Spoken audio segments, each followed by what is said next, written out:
you're watching to the Black Eagles podcast, a Beşiktaş talk show. Ahmet Dursun Sergen aldı. Sergen Bülent yan yana. Sergen Bülent. Sergen. Yanında Tümer var. Tümer'e doğru aksi kaybetti. Tümer topu aldı. Sergen aldı. Gol! Gol! Gol! Sergen attı. Sergen attı. Şampiyonluk geldi. Sergen attı. Şampiyonluk geldi. İbrahim'in pası. Numa. Şimdi Ahmet. İkinci gole gidiyor Beşiktaş. Ahmet. Ve gol!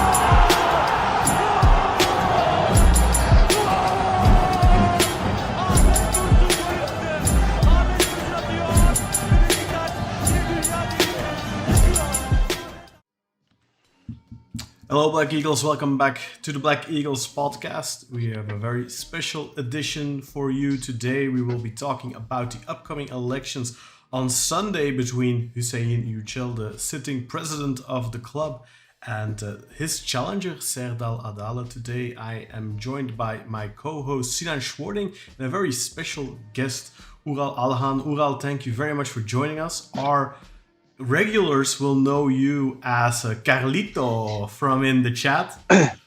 Before we go into the nitty gritty about the elections, tell us a little bit about MVP chatter. Yeah, definitely. Tell us a little bit about yourself, Ural. What is your background? Because we invited you on for a special reason, but also tell us a little bit about the Carlito nickname. How did that come about? The Carlito effect. Yeah, well, first of all, thank you for you guys having me on this show and inviting me. That's a great honor to be here live with the OGs of the international Beşiktaş podcast, which is great. So happy to join you guys. Well, I never knew that the Carlito name was going to bite me in the ass. Well, it's just a burner account on YouTube, to be honest, and sort of now I'm sort of stuck with it. But maybe I should change it if this is going to be a theme. So no special reason. It is really just a burner account. But I'm happy that can I introduce myself as I already did, of course, in the app group. So Ural. I live in Amsterdam. I have a legal background, and I've been in finance or banking for the past 14 years. And this election or this campaign has had a lot of financial elements, a lot of questions about finance, and I think that was one of the reasons I think that piqued the interest to see if I can contribute to the podcast and I'll maybe answer some financial legal questions or shed my light on those parts of the election campaign. It was also a great excuse, of course, to invite you on for us. There we go. For the holiday special. Yeah, that's exactly. Right. Yeah. In the meantime, I hope everyone's having happy holidays, and whether you celebrate or not Christmas, and of course the upcoming New Year. Sinan, I'm sure you had a busy week. You weren't able to attend on Monday because you had some family stuff going on. How has your week been? Great. I mean, I was at my father's place on Monday, so I couldn't even tune in live. I couldn't even harass you guys in the chat, unfortunately. Although I guess you guys had a bit of a mishap in that department, so it's probably good I didn't try. No, I mean, as you can see, I got the tree up, the lights are on, twinkling and whatnot. We got my daughter's, Lego set up already. That's in constant effect ever since Christmas. So it's been festive. I'm having a great time. Obviously, I'm not even Christian or anything. No one in the family is, but still, we do it up. We have fun during the holidays. And like you said, it's great to have Ural, a kind of a special guest for this special kind of second episode of the week. We're giving everyone a little Christmas treat, I suppose. It's good to be back. Sorry I missed out on Monday. And Kartal pretty intense back and forth you guys had there. Did we have an intense back and forth? I don't even recall. No, I mean, I think you guys were both just down about things and kind of were critical of different aspects. But it's not like you guys were like Not at each Fighting. other's throat or anything. Yeah, no drama. Kartal is asking if your name is a reference to the wrestler Carlito. When I see that name, I just always think of that movie with Al Pacino, Carlito's Way. I thought it was a great Yeah, movie. Right? exactly. Yeah. I don't know the wrestler, to be honest. So I'm sorry, Kartal. It's So that's a no, represent. Kartal. The obscure wrestler take. Yeah, I know who the wrestler he's referring to, but Okay. no. Of course, you caused a lot of confusion with that name as well in the beginning, because I remember Sinan was insisting that you were Mario Vargas. Yeah, I thought it was Mario Vargas. So for the longest time, we were like, oh, okay, I guess that's Mario, but it was somebody completely different. And then sometimes Mario would enter the chat under Mario, so you're like, it doesn't make sense. Wait a minute. That was when I think the theory evaporated. Yeah. All right. Sorry about the confusion, guys. No worries. No. Let's get into it. Let's get into the meat and potatoes. Let's talk about these upcoming elections, which will ultimately only be for 6 months because there will be new elections in May. So whoever wins the election on Sunday will be the Beşiktaş president for give or take 6 months, and then there will be new elections in May. Hüseyin Yücel already announced that if he were to lose, he would not run again in May, because he doesn't think that would be fair to Adali if he should win. But the two candidates have been at each other's throats, Adali more so than Yücel, I would say, but there's definitely been a lot of back and forth. There's been a lot of controversies, especially over the last week. Both board members announced their lists, and I believe Hüseyin Yücel has somebody on his list, Ahmet Budan, I believe his name is, who is something to do with the Kazaki consulate, and he had a tweet unearthed where he congratulated Galatasaray with their championship. Somewhat understandable, as he is a public figure. And then there's somebody on Adali's list, Merve. Her last name is escaping me right now, but she had some old tweets unearthed, kind of. Dus Topaloldo. Yeah, and her old tweets very strongly suggested that she might have a different club affiliation. That was a little bit more incriminating. Yeah, it was definitely a little bit more incriminating. Our fans went nuts. I felt like Adali kind of doubled down on insisting that she is a Beşiktaş fan. There was some sort of apology letter. But then he interestingly then proposed that we hire Arda Turan as our next manager. So that, of course, stoked the flames a little bit, at least in the group chat. I mean, there was a lot of talking about Arda Turan. Also, Yücel was asked about him today. And one of the things I didn't really like, I mean, there's a lot of stuff that I don't really like from either of these candidates as answers to questions. One of the questions that, the answers rather, from Yücel was, I think, logically speaking, Arda Turan would be a good candidate, but because the reaction of the fans would be so big, I don't think it's a good idea. And that just, to me, that's like, I mean, you shouldn't let the fans steer you. If you believe in your heart of hearts that Arda Turan is the right candidate for the job, then you should go through with that. It's just like when Orman decided not to bring in Burak Yilmaz and got Negredo instead. Perhaps that could have made a difference in our favor back then. Who knows? But Kaan, I will play devil's advocate in this case, and I first of all, I'll co-sign that. Yeah, we're dealing with two imperfect candidates, which is being kind, if to be honest. But I think this is already such a tenuous time for the club. And we've seen the fans take on this kind of outsized negative role. One thing I was kind of like cheering on. I didn't watch you guys live, but I watched you guys, of course, your Monday show. And the booing, right? Like, I mean, our fans are doing things that are pretty ridiculous for the most part, and they are trying to influence things in a way that like they shouldn't be capable of, but. With that said, I think it does make sense that, like, especially at this pivotal moment, your first hire going into this next phase can't really bring so much controversy that you already automatically have half the fans, if not booing, like at least starting quite skeptically, Yeah. So I actually I agree. You maybe you shouldn't say that, and this has been a problem of his for a long time, right? Like he needs PR training. Someone needs to pay someone to teach this guy how to talk to the media, and that's been the case since Mourinho. But at the same time, I think that there's at least some logic you could use to defend that point at this moment in time. Whereas typically you're right. Like you shouldn't be, the fans shouldn't be making decisions for you. You're supposedly the expert, right? That's what we're all voting for you to be. So yeah, I agree for the most part, but this is just a weird time.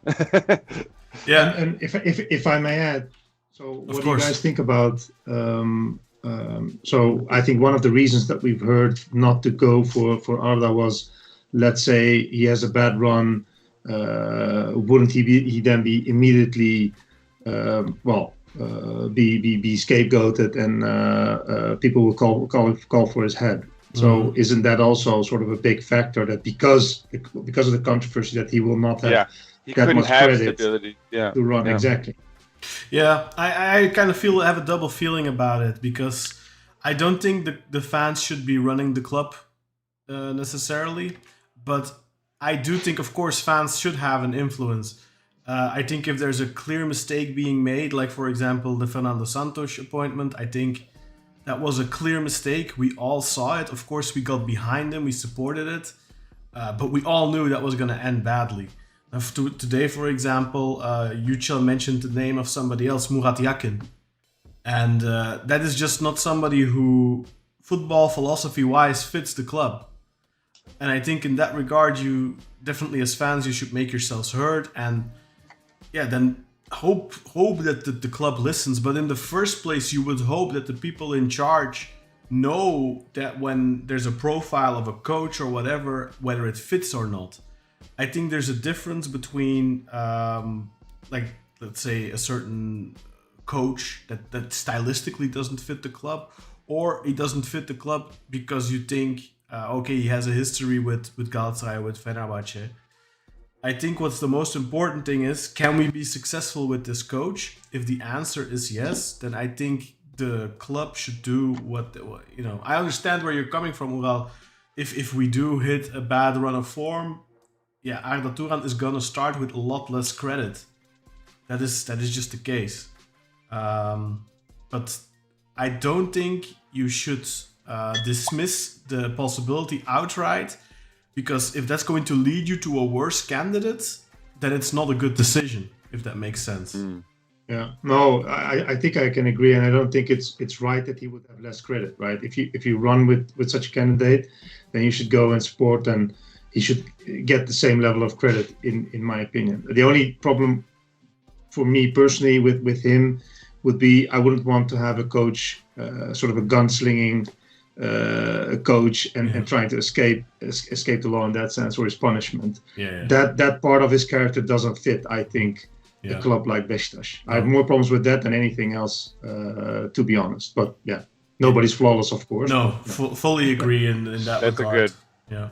Although, but in terms of football style, I like what he's doing at Eyüp.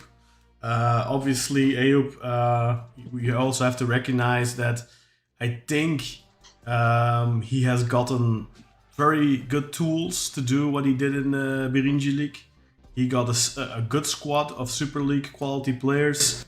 And most importantly, those players were also getting paid, because we see this very often where a club like, for example, Sakaryaspor or something brings in a bunch of Super League level players, but then after 3 months, those guys haven't gotten paid, and then, things go bad. With Eyüpspor, he has had a stable environment, not a lot of outside pressure. I'm sure that from inside the club, there was plenty of pressure to promote to the Super League. From the outside, the pressure was relatively non-existent. He had good players at his disposal. Now, going into the Super League, again, that outside pressure is relatively small. Of course, he is playing for his career. He's coaching for his career, is working towards that. So there is definitely pressure on him. But yeah, I mean, the circumstances for him to succeed at Ape were excellent. Let's be honest. There's rumors now that he is apparently being courted by a La Liga side, by the way. But yeah, whether or not Arda Turan, I just wanted to bring that up. I don't like the fact that Yücel is dismissing him based on potential fan reaction. I don't think the president of the club should be calculating his moves necessarily based on that. I think he should do what he thinks is right. And if he says logically it would be a good move, then I think he should go through with it. If that makes sense. I don't like the fact that he's saying, in my head it makes sense, but I don't like that. Right. You know, I think if you think it's the right decision, and then if I see him name drop somebody like Murat Yakin, then alarm bells start going off in my head. Yeah, that's not a good. Yeah. That's definitely the wrong direction. And then on the other side of the spectrum, you have Serdal Adali, who is essentially saying, "I will, the day I take office, I will sign a contract with Sergen for starting next season." And I think we can all agree that we don't have the luxury to waste 6 months. I feel. Do you agree with that, Ural? Well, I think so. Obviously, there's a problem, right? Because any coach coming in now, there's a chance that you'll have a problem 6 months going down the line because you might not have the same president who hired you. Yeah. So obviously that's a risk. I think today we also heard that the team of Hüseyin Yücel talked with Roger Schmid, the Benfica coach or the PSV coach, and he declined because he said, "Well, I don't want to come for 6 months, and I don't want to risk to be kicked out for 6 months," which is understandable. And I think it's the same for somebody like Arda or maybe even Sergen to a certain extent. But I think, and that's what I think it's a bad plan, right? You can still make use of this 6 months or make the best out of it. I don't think it's a plan to say, you know what, it's already wasted. Let's start with Sergen and then try to build a team. I don't see any reason why you should waste the next 6 months, to be honest. Yeah, I agree. Sinan, I think you agree as well, right? Yeah, absolutely. I mean, we're stuck between a rock and a hard place, right? Like, we'd all love to see the project start up right now as soon as possible and kind of like us moving substantively in that direction for, at least the next 6 months. But it's going to be a huge challenge, no doubt. I mean, what person in their right mind takes on this job at this stage, right? Yeah. Unless they're just supremely confident, which it is interesting though that Yücel is name dropping someone like Roger Schmidt, because that implies that he is looking outside of. Yeah. He's not just looking at Turkish coaches, which I think a lot of people were assuming. Shall we get to a couple of the comments already? Because I see we have a pretty lively chat right now, so we can pick in on that, and then we can start talking a little bit more about the candidates and stuff. Yes. By the way, guys, if you have any specific questions relating to the finances of the club or anything like that, drop them in the chat. Or any questions in general about the elections, drop them in the chat, please, and we'll get to them as well. My apologies, guys. I didn't even. I guess I'm coming down with something. When I disappear, I'm blowing my nose. Oh, I was gonna say, are you drinking cough syrup? No, that's just water. just sipping cough syrup. Maybe I should. No, it's not. I don't have a cough. It's more just my congestion. Anyway, so first of all, Kartal says you're late, Istifa. Which, sorry about that, folks. Always technical issues to sort out before we get going. Ural, you're a fan of Carlito the wrestler. Oh yeah, we already dealt with that. Big Carlito fan. This is someone else. Oh, so there is another Carlito fan out there.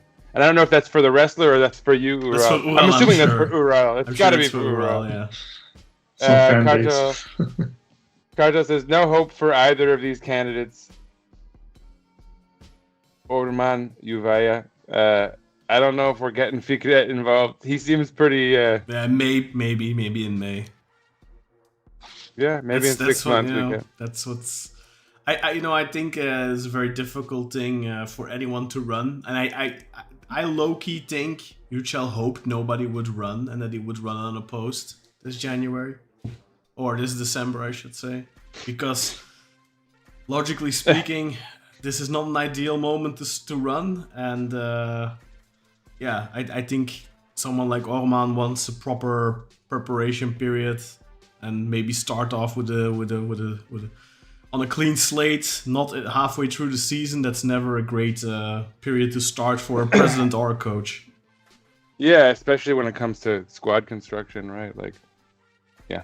Anyway, so Ronald van der Giessen, Van der Giessen. Van der Giessen.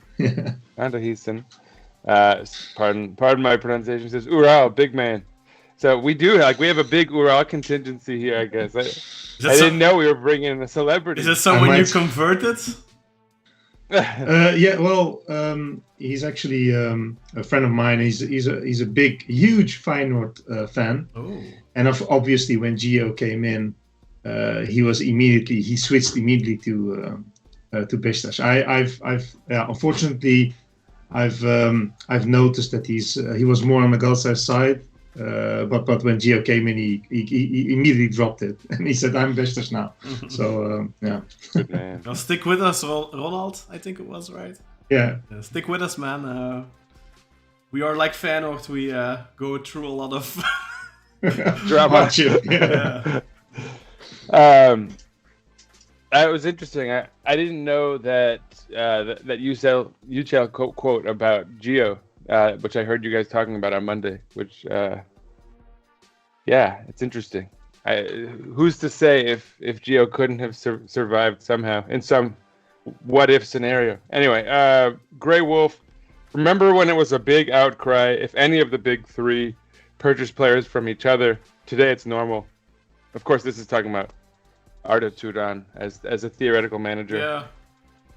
I mean, I think it still is if it's like a key player, right? But if it's like Ismail Koybaşı, I mean, if you're paying Ismail Koybaşı 300k and they pay him 1.6 million to come play there, then I'm not upset, Cenk Tosun. Cenk, yeah. Cenk is different, I think. Yeah, because of I mean, Cenk's status and all that, and I understand people being a little bit more upset with that for sure.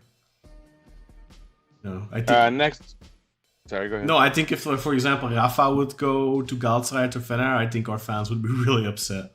And likewise, I think if Icardi would go to Fener or to Beşiktaş, I think Galatasaray fans would be really upset. So I just really think it depends on what player it is, really. I mean, like Galatasaray fans were pretty upset with Gedson. They were upset. Yeah, they still are. They still are upset with Gedson. Yeah. I think they were for good reason. I think they were a little bit upset with Rashica as well, but that didn't probably not anymore. Yeah, probably feel pretty good about that. I don't think they were ever that upset with Rashica as they were with Gedson, because I think Gedson. I mean, clear. You still see Galatasaray fans fantasy book their midfield right now. Torreira, Sara, Gedson. They're still drooling over that in their heads. So, yeah. Even in this little Rizespor stint, I think it was clear he was. Anyway, Grey Wolf. It should be get players or coaches that's best suited for the job. All right, so I think he's actually agreeing with you, Kaan. Yeah. At least it's not only Beşiktaş in horrible shape. Manchester is in similar turmoil. I missed the latest on Man U. Is something going on over there? Man City and Man United. Oh, Man City for sure. Yeah, United have lost 3 in a row after they won the Manchester derby, I think. And I think Manchester City has only won in their last 9 matches. So they're in a worse form than we are, because we only won 1 in our last 8. So, pretty bad up there in Manchester for both contingents. Interesting. I know that kid Diallo supposedly had a big goal for them recently, and I know that because he was a star in my FM I think he file. scored the winner in the Manchester derby. I think that was Diallo. Yeah. Ahmad Diallo. He was the star for I don't know, whatever it was, Bakirkoyspor or something that I played in Football Manager 2014. Okay. He was like a wonder kid back. Anyway, Grey Wolf. It should be. If we are going to get a foreign coach, then it should be someone that is used to working at clubs with restricted finances. And then he concludes with, Sergen is not the savior. I think that bringing in a foreign coach right now is very risque. Unless it's like Bilic or something, somebody the fans have a rapport with already and will have patience with. I don't think you bring in a foreign coach right now, quite frankly, other if it's like Bilic or something, because, well, first and foremost, you're gonna pay a higher wage. They're most likely not going to be willing to sign a 6-month deal, like Roger Schmidt, for example. And I also understand not wanting to sign a long-term contract, because if you sign someone like Roger Schmidt, you pay him $2.5 million a year, and you end up having to fire him after 6 months or after a year, then you're stuck with a big compensation fee again. And I think when you go, for example, with Çağdaş, or you go with Sergen, or you go with Ilan Palut, by the way, Yücel said today he wasn't considering him. But if you go with someone like that, you're not gonna be stuck to a very big contract. Hopefully, right? Sorry, there's some drama in the chat. I mean, not really, but so Kartal said Adala has now said that if Sergen doesn't come now, we'll go to someone else, which so he flip-flopped, obviously, which he's been doing for a while. I feel like he keeps changing his mind on stuff constantly. But obviously, if he doesn't come now, you're going to someone else. Like, what else? Yeah, no, but or it's that. Or Adala was saying we'll continue with Serdar Toprak Tepe for 6 months. Oh, so I see. And then Sergen will come in, yeah. So he got enough backlash against that he's already changed his mind. Okay, yeah, that's fine. So then Ali Vonal, new chat. Good to see you here, Ali. Says anyone who keeps talking up a guy like Sergen needs to leave the club ASAP. And that's why the reason I said there's a little drama there, because of course, I think Kartal is a fan of Adali, and obviously Adali is the main. I don't think Kartal is a fan of either candidate. That's true. No, of course, yeah, he said both. But I think he was swaying in that direction. But of course, the insinuation there is he's the main Sergen proponent right now. So yeah, I do feel right. If you read between the lines, that means a guy it's right. Yücel is also still saying that that's the first man he'll talk to, but I feel like he's been a little bit more distant, like a little bit more quiet on it, and Serdal Adali is constantly talking about it, I feel. But Adali, I think the reason that Kartal was now swayed a little bit towards Adali was because Adali was talking about a not sporting director, which we keep calling it, because Adali is refusing to call it that.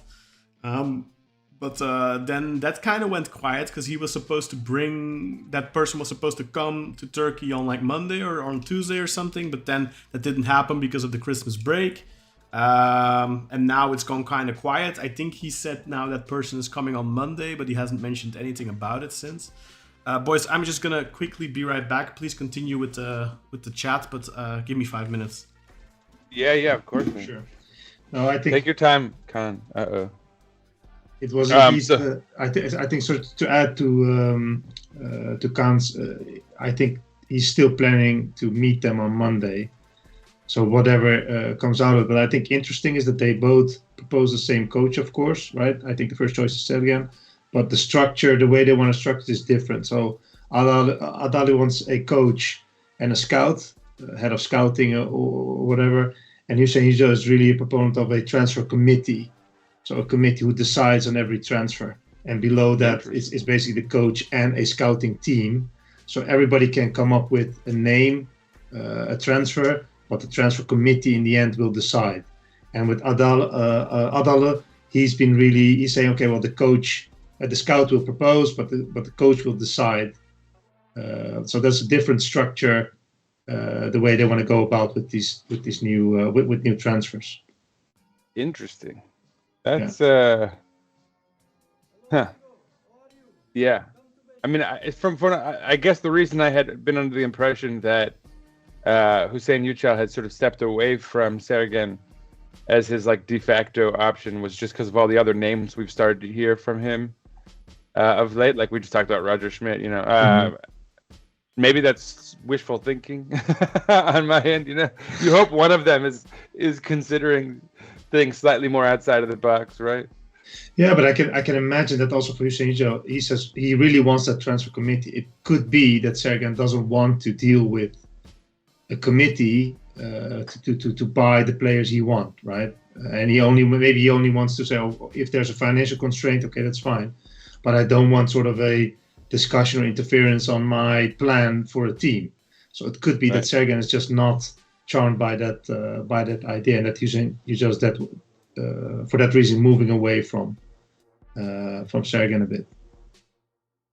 Which, yeah, I mean, I think most people who are critical of Sergen would. That's part of why they're as critical as they are, right? I mean, I think his tendency to be something of a dictator of sorts, right? I mean, I remember Kartal joking, I think it was on Monday, about how he wasn't interested in having a kind of a professional, setup because he wants to put his brother back in charge of scouting, right? Like that. Exactly, yeah. Yeah. So yeah, it's an interesting take. I think what Hüseyin Yücel, of course, with what he has learned in this past period, is that you had two heads, of course, within the club, too many people interfering with all the whole transfer policy. So I think that's why he's really in favor of that transfer committee with football-minded people. So he alone also doesn't want to decide on he has a final say, obviously, but he doesn't want to decide on the transfers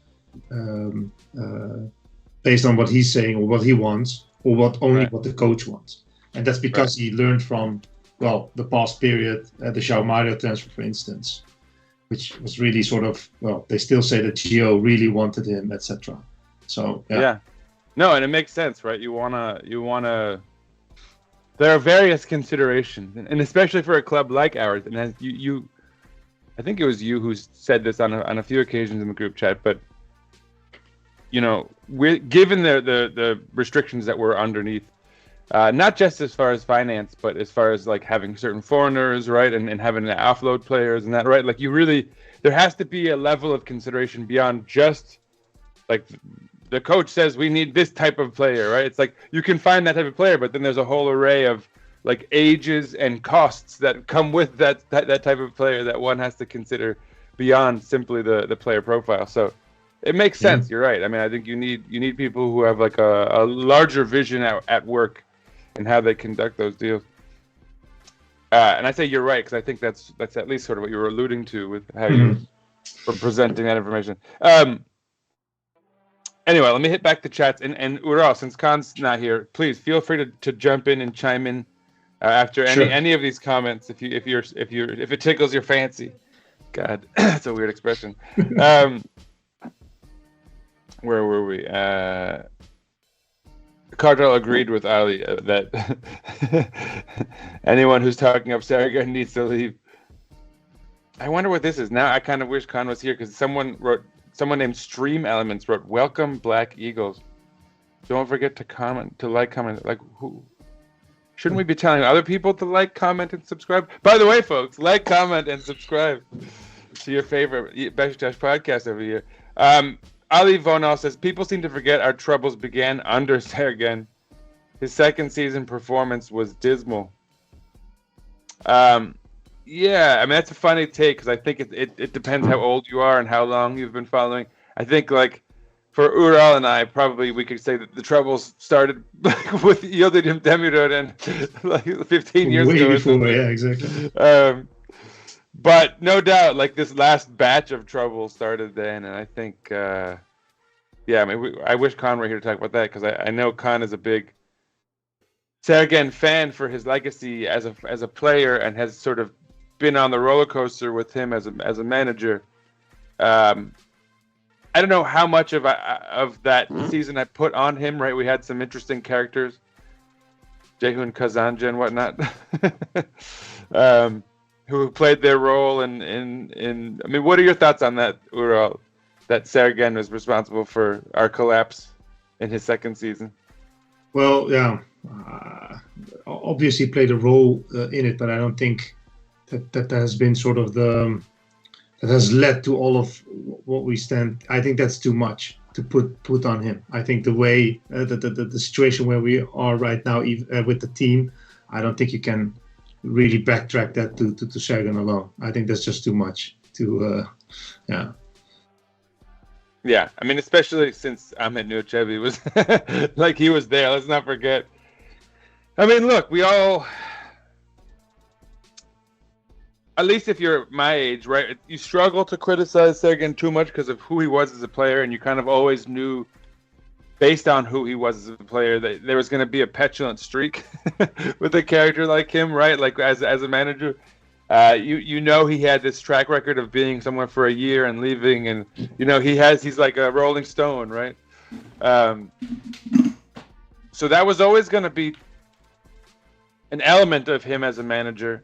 Obviously, he played a role in some of the problems, I suppose, you know, with some of the stuff in the locker room. Although, on the other hand, right, you think about how the biggest strength we had when he was manager was Rachid Ghazal and Valentin Rosier, who ended up being supposedly a big problem child. So, I mean, he did have Rosier playing one of our best seasons at least in my history as a fan, as far as a right back for Beşiktaş.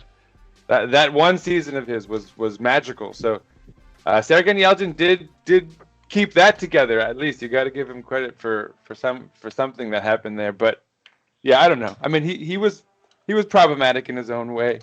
But yeah, I agree with you. I don't think I would hold him accountable for that.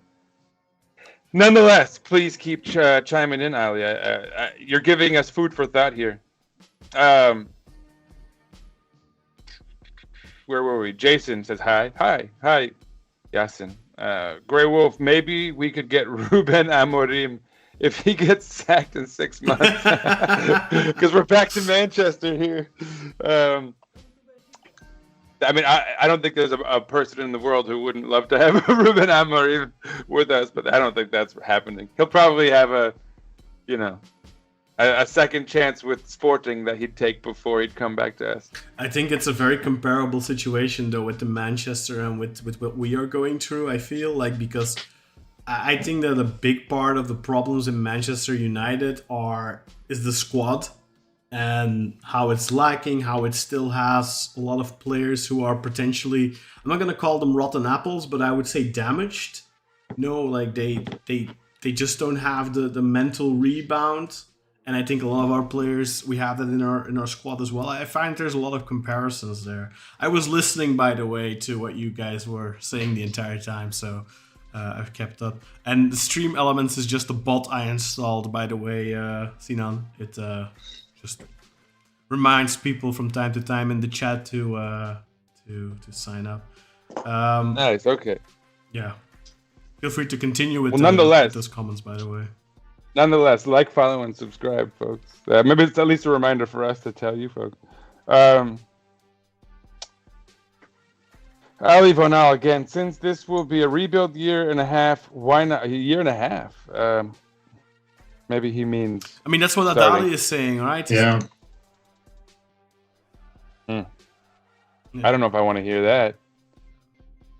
I feel. I don't know. I mean, let's finish the chat here, but year and a half, huh? I don't know if that's. I mean, that's a point that we have to address in the larger conversation. Yeah. I don't even know if that's necessarily necessary, because I think if you can clear the bank union debt, and if you can bring in more money, which we'll talk about in a moment, but both Adali and Yücel have sponsorship deals. Adali has signed them already with Rams and with Gain, I believe.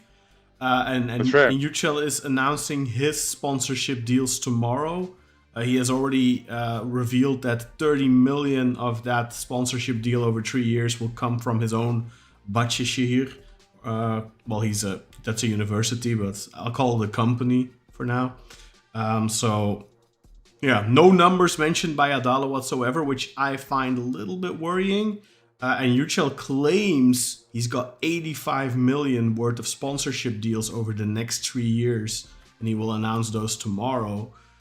So, if you got money coming in, you can clear the bank union debt, which, that's something I want Ural to talk about, because I think it's very important to know how impactful that deal is right now on the club. And if we can clear that, I don't think we need 18 months to rebuild. Now, does it take time to build a team? Most definitely. And that could be an 18-month process. But I don't think that means you need to be going through an 18-month fed-up period. And I feel like that's kind of what Adali is saying. I think we should stay competitive. If he says that, okay, I want to be competitive and my goal is in 18 months, so not next season, but the season after, to be champions, not just compete, but be champions, yeah, okay, that's a different thing, but then he needs to phrase it like that. And I still feel like we have a lot of pieces in place where, like, if we make 2 smart transfers this winter, we're largely on schedule to sort of get things going by next season. At least we can kind of do more luxury, like fill out depth, get rid of certain foreigners, make room for, like, I don't feel like we have to hit the panic button to the extent that we're like rebuilding for a year and a half. That feels extreme. 6 months, sure, because you just don't know if we're going to have the same owner in place. But I also feel like president, if we have a president in place who shows a willingness to kind of commit to the team, I don't see why they would be, driven out of town, by any stretch, because we all know where we are now and where we'll be for the next 6 months. So, that feels extreme. I don't know. I'll be honest. That feels too extreme. We don't need to be rebuilding for that long. He's moving away from that bit, because I think he got a lot of, Adali got quite some backlash on that 1.5 year, and everybody talked about sort of a FEDA 2.0, which now he's saying, that's definitely not the case according to him, but he's still talking about 1.5 year period to give him time to put his plans in place. And I think, and we can get into that later, but I think it's also tied to the way he wants to solve the financial problems. I don't think he can do it sooner. So he needs that, at least that 1.5 year time period, to really see his financial plans come to fruition. I think it's way more tied to that than anything else, or than just to rebuilding the team. I don't think it has much to do with rebuilding the team, to be honest. So he means more on the back end, huh? Well, it's like I said, it's tied to his financial plan, right? Both candidates have financial plans to resolve the financial issues, and both are different approaches, and there's a different time period for each of the plans, right? So, and that determines, of course, how quickly you can turn things around and focus on the team and other investments and transfers, etc. I mean, that almost strikes me as overly optimistic then, right? From the financial end, given the kind of extremes, and I think maybe it's almost time for us to move the conversation over to that, since that's what you're here for, but the idea that we would rebuild all of this in just the next year and a half seems slightly ridiculous, right? Like, we have to build projects that could theoretically take a decade to really flesh out, and become not profitable. Of course, you'd hope they're always sort of profitable, but I mean, to the point where they've actually helped pay off the debt, and we're actually, banking money again. That strikes me as sort of impossible. Anyway, let's quickly finish up these chats so we can bring it to there, because that's what we're here for, I suppose. Where were we? Grey Wolf. Since this will be a rebuild now. Yeah, okay, yeah. Grey Wolf. Thoughts on if or should Serdar come back? I think we've already sort of addressed that. We'll talk about it more, I'm sure. Ali Vonal. Hey, guys, thanks for the pod. Love it. Yeah, man. It's great to have new commentators over there. Kartal says it's pointless if it's just businessmen involved. And he was talking about the bot. No, it's the committee, the transfer committee. But Hüseyin Yücel already said that the committee will be filled with football knowledge and football-minded people. That's, I think, his whole setup. He doesn't want sort of board members or anyone else that really doesn't understand football, so to say, to not deal or sort of how to interfere with these transfers. So indeed, but I don't think it's businessmen deciding on a transfers. It's going to be people with football knowledge. And I think today they said maybe there might be a role for Feas or some other position, but he's sort of re-including him in his plans, from what I understand. So yeah, I see. Yeah, and sorry, I didn't mean. Yeah, I just meant that there's like a bunch of chatter about the bot after that comment. But yeah, you're definitely right. That was I didn't know. Yeah, but that makes sense. That it would be about the Yücel community you were talking about. Then Kartal says, I think what Ali means is that from that point onwards, we haven't been competitive. We competed for a title for 6 or 7 years. Before that, 21-22 season, we haven't competed since. The fall-off started there. Everything since is definitely not his fault, though. That would be a ridiculous claim. Yeah, so Kaan, what did you think of that comment? Trying to find it.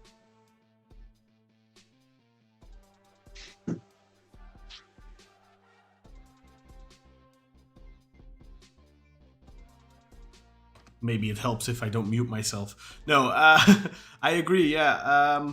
No, I think if what Kartal says is right, that Ali just means that we haven't been competitive since. That's 100% correct. You can't deny that. Whether I think Sergen is responsible for the situation we are in right now, no, I definitely don't think so. I think that has more to do with bad leadership from the top down. First Ahmed Nourchebi, now Hassan Arat this last year. I think the club has just been ran really, really poorly. There's a big issue with money. So yeah, I think that's just the biggest issue is just monetary, really. I think that's the single biggest issue. But on top of that as well, just really bad decisions being made, bad transfers being made. Signings like Oxlade-Chamberlain.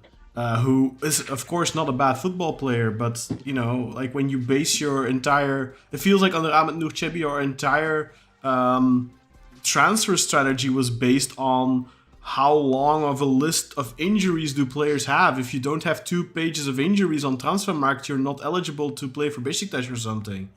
I don't know how on earth we managed to sign Rafa Silva, a player who plays almost every single minute of every single game. I don't know how we managed that. Because the last 5 years or so, it feels like all we are signing are players that are injured at least once every 3 matches. So I think that's a big issue. And like, for example, if you take like a Rasička, who I think is not the worst, that's not a terrible football player. I think he's relatively average, relatively mediocre. But if he would be able to play almost every game, then he could still be a valuable member of the squad. But now you have an average player who on top of that can build up any steam because he's always struggling with one pain or another. After last season, they said he played with a broken arm for half the season, so that's why he was so shit. The last month or two, he got injured in the last international break, and then really every game he played after he was terrible. But then they're talking about, but he's playing with injections and all that kind of stuff. Well, that's great that he is willing to sacrifice himself to play. But if he's going to play like that, might as well not play. And that's just too much of our squad building over the last couple of years because we are a poor club. That's just the way it is. We are forced to make transfers of either free agents, which we then end up overpaying on the back end. We don't pay a lot of money up front because they're free, but we end up paying a lot of money because we give them a signing bonus, we give them higher wages. And on top of that, they're usually older, they're usually injury prone. If you have more money to spend, then you can say, okay, I'm going to buy an Ernest Mucci for 10 million.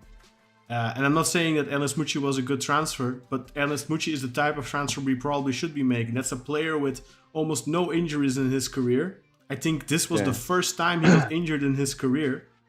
And he plays every game, all that, at club level.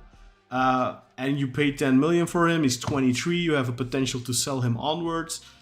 If you have money at your disposal, a good budget, Like, for example, what we're going to talk about with Ural in a second, but like if our budget was 100 million euros instead of 50 million euros, then we could be spending 10 million euros without, if a player doesn't work out, without everyone losing their shit. But we don't have that luxury now. If Beşiktaş sign a player that costs 6, 7, 8 million, it better be an all-time great, or you're gonna get shit from all sides, the media, the fans, everywhere. Opposing presidential candidates. Like, look now, I mean, I think we can all agree we are a little disappointed with Al Musrati and Mucci. But are they the worst players we've ever seen? No. But not. why No. are we actively devaluing them like now? Like, right now, Musrati is on the verge of joining the bottom team in the Saudi Pro League with an obligation to buy if they don't relegate. If they relegate, then what? Now you're getting 10 million including bonuses for him if they don't relegate. But if they, let's say they relegate and he doesn't do great there, how much is he going to be worth after that? You might be lucky to get 5 million for him then in the summer. You know? So why are we doing this? Why are we loaning him under those conditions? Just keep him 6 months and then sell him in the summer or something. Like, it doesn't make any sense. We are so good at shooting ourselves in the foot. Like, when's the last time we sold a player? You know, like, but we do it to ourselves. Yeah, that's a ridiculous. That's a ridiculous problem. It doesn't help that you have new people coming in every year or every 6 months or whatever, and the first thing they do is bring in like a new worldview. Yeah, but also the first thing they do is make sure they tear down everything the previous board did. Yeah. You know. Yeah. And that's what. On that note, actually, and I want to get to these comments real quick, Kaan, because this last one by Grey Wolf, for some reason got flagged on YouTube, so it's not showing up. Okay. So I want to get to there Which before one it is passes. I don't trust Adali. That one? Yeah, I can't imagine why it was even flagged. Like, he's not cursing or anything. I mean, unless they take the name Yildirim Demirören as a curse. Yeah, I don't know. But so real quick, Nathan said, "Are these sponsorships?" And I think he's talking about the Rams one. And yes, I think they are, Nathan. Yeah. And he says, "Are they all mutually exclusive, or could they be handed to the other winning candidate for the good of the club?" And I think if they're signed now, they will be. Well, Adalis are exclusive. Yeah, they are exclusive they are exclusive to him winning the elections. He has mentioned that explicitly. That has also been stated in the those contracts are signed, but they are dependent fully on him winning. Yücel is doing his big reveal tomorrow. He has not mentioned if these are exclusive. He has mentioned that if he loses, he will be the first sponsor for this board, and he has reiterated that today. So I don't know. I think Yücel would be dumb to say mine is to reveal it if it's not exclusive, because then people might think, oh wait, we might just get double then, vote for Adali and get Adali sponsors plus Yücel sponsors. But I also think that explicitly stating that your sponsorship deals are exclusive to you, I think that's a little malicious. I don't know how you feel about that, Ural. Yeah, especially if the premise is that this is for the best of the club, right? Yeah. You're being there. But sorry, Ural, go ahead. No, I think you're absolutely right. It should be beneficial for Beşiktaş and not sort of exclusive to any board member. But I think Yücel wasn't that cunning on it, because so basically his own sponsorship, right, which is the 30 million, he said that he would provide that the others, which are 7 companies, and those are all tied to the board members of his of his team. Yeah, right. If he gets elected, exactly, then those board members with the backing of their companies will put in that money.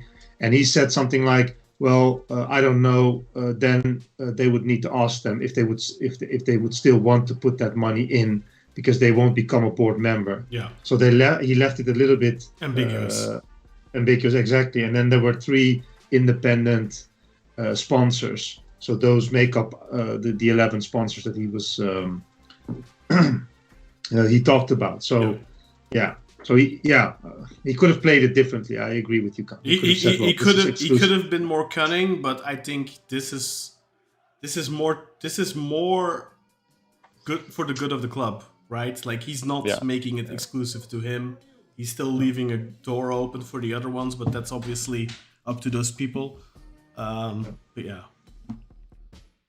So to answer Nathan's question, we don't know any numbers though from the, and I want to get your thoughts on that actually, Ural. What do you think about the fact that Adali has presented these two sponsorships with Rams and with Gain Media Group? Gain Media. Yeah. What do you think about the fact that no mention of numbers? There's no mention of numbers. What do you think about that? So, I don't know what the reason behind that is, but there are basically also no details about the time period, right? So how long are they going to be sponsored? What is indeed the exact amount? So they said a little bit that one of the stands will be sponsored so that you'll have cheap tickets, and they want to sort of get students into the stadium, etc. Yeah, what does it mean? What are we talking about? Or what kind of numbers are we talking about? Because it's covering the loss of those tickets that you won't sell, or there's additional revenue. So is it really, what kind of gain will it be for the club? It's a zero operation in that sense. I mean, if you... Could be. Yeah, potentially, right? Because you're... Yeah, I thought that was a weird way of phrasing it as well. I think that is a little bit populistic. That's like, oh, cheap tickets, okay, great.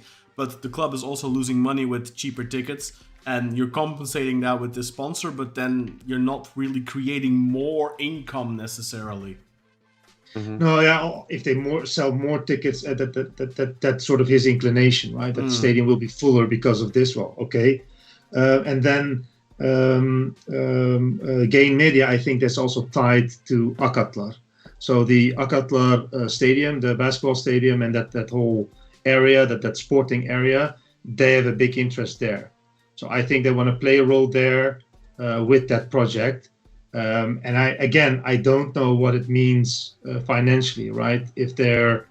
How much they're putting in, or what are they going to put in, and what is their benefit? Obviously, they have a great benefit with that project. Otherwise, they wouldn't be that interested. But it's, from what I understand, it's directly tied to do something with the Akatlar land and the stadium. So, yeah, which makes it. Well, you wonder, right?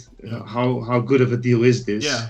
Do you think if it's... I mean, the cynic in me thinks if this was a mega deal and there was a lot of money involved, he'd be shouting it from the highest tops. You know? Like, part of me thinks this is like 2-3 million deals, like not massive deals. I think you're right. I think otherwise never missed an opportunity. Obviously, he wants to be certain, right? When he says things, so he has the sponsors, obviously. So he wouldn't have missed an opportunity to, like you said, to shout it from the roofs and say, look what I'm bringing in, because it's exclusive to him anyway. So there's no reason for him not to mention. The only reason not to mention it is if it's disappointingly low and you can't brag with it. I mean, that's the cynic in me. I don't know, but like I don't see any logic behind not mentioning the numbers otherwise. No, I agree. Or at least like the flattering numbers, right? Like, yeah.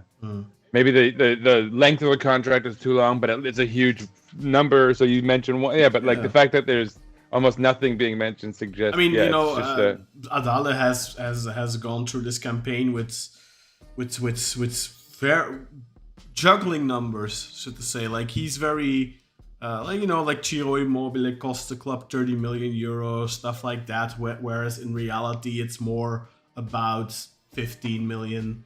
And if it even costs the club that, because Yücel claims he paid for everything.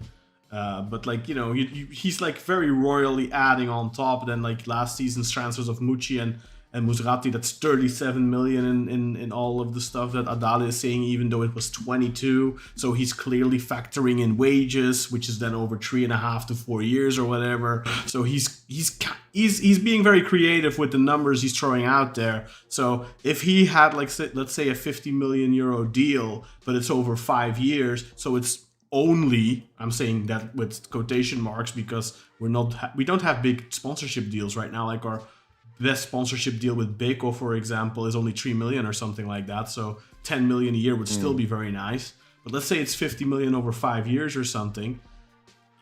Yeah, I mean, then you could say, I'm bringing in 50 million. You just don't mention the 5-year part. you know? Yeah, that's Like, what I so was you can be saying, creative yeah. about it. So I think if it was like a mega deal, like 50 million, I think he'd be talking about it very openly. It makes me think that this is not a massive deal. I also don't think that a company like Rams is going to invest a shit ton of money in a stadium stand sponsorship. You know, maybe you get 2 million for that if you're lucky. Probably 1.2, 1.3 million or something. And to prove your point, he has exactly quoted the numbers for his real estate project, right? So he quotes the numbers, what the potential profit for Beşiktaş will be. Yeah. So why mention it there, right? And that's a big number, right? That's the 200 million. Yeah. The 180. Yeah. I think it proves your point, right? Otherwise, he would have mentioned, because he has done so. It's not like that he's never mentioned any numbers. Yeah. So, yeah. And then there's now, of course, Yücel then came out yesterday with the news that or was it yesterday or today even, that he's bringing in 85 million worth of sponsorships over the next 3 years. And the first thing Adali did was just essentially call him a liar. Just say, oh well, bravo, you're stepping into Hassan Abi's footsteps, which essentially means you're talking shit.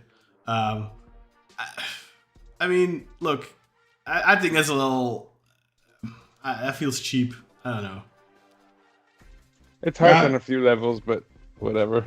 I mean, if Yücel wins, and he has this 85 million deal, and he does not sign them on Monday or whatever, yeah, then he already lost the election in May. So what's the point for him? Like, he can't make a promise like that, 85 million over 3 years, and then not make good on it. That is that's suicide, you know? Like, that's political suicide. So, like, yeah. I mean, we'll see tomorrow, but it feels a little...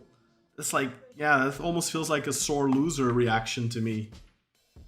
I think it is. I think it's exactly that. He just doesn't know how to respond to it, and he's done it before, right? Also with the head-to-head interview they had in the studio of, was it TV 100 or one of Echo the TV, I think, or yeah, exactly, Echo TV. You're right. So you also saw there when he didn't have a good answer rebuttal to Hüseyin Yücel's arguments, he became he became very false, in my opinion. Yeah. Right. Yeah. So yeah, that's a bit his way of responding. Yeah, I think so. And I don't think that Hüseyin Yücel has any. Well, as far as what we've seen until now, and it's of course just an opinion, but I don't think he has that type of. He doesn't want to portray himself differently, or doesn't want to do or overpromise things. The things that he's saying, he's backing, right? So if he puts in money, then he puts it in. So even with the sponsor of 85 million, it makes sense, right? 30 million, it's in his own hands. That comes from his own company, so to say.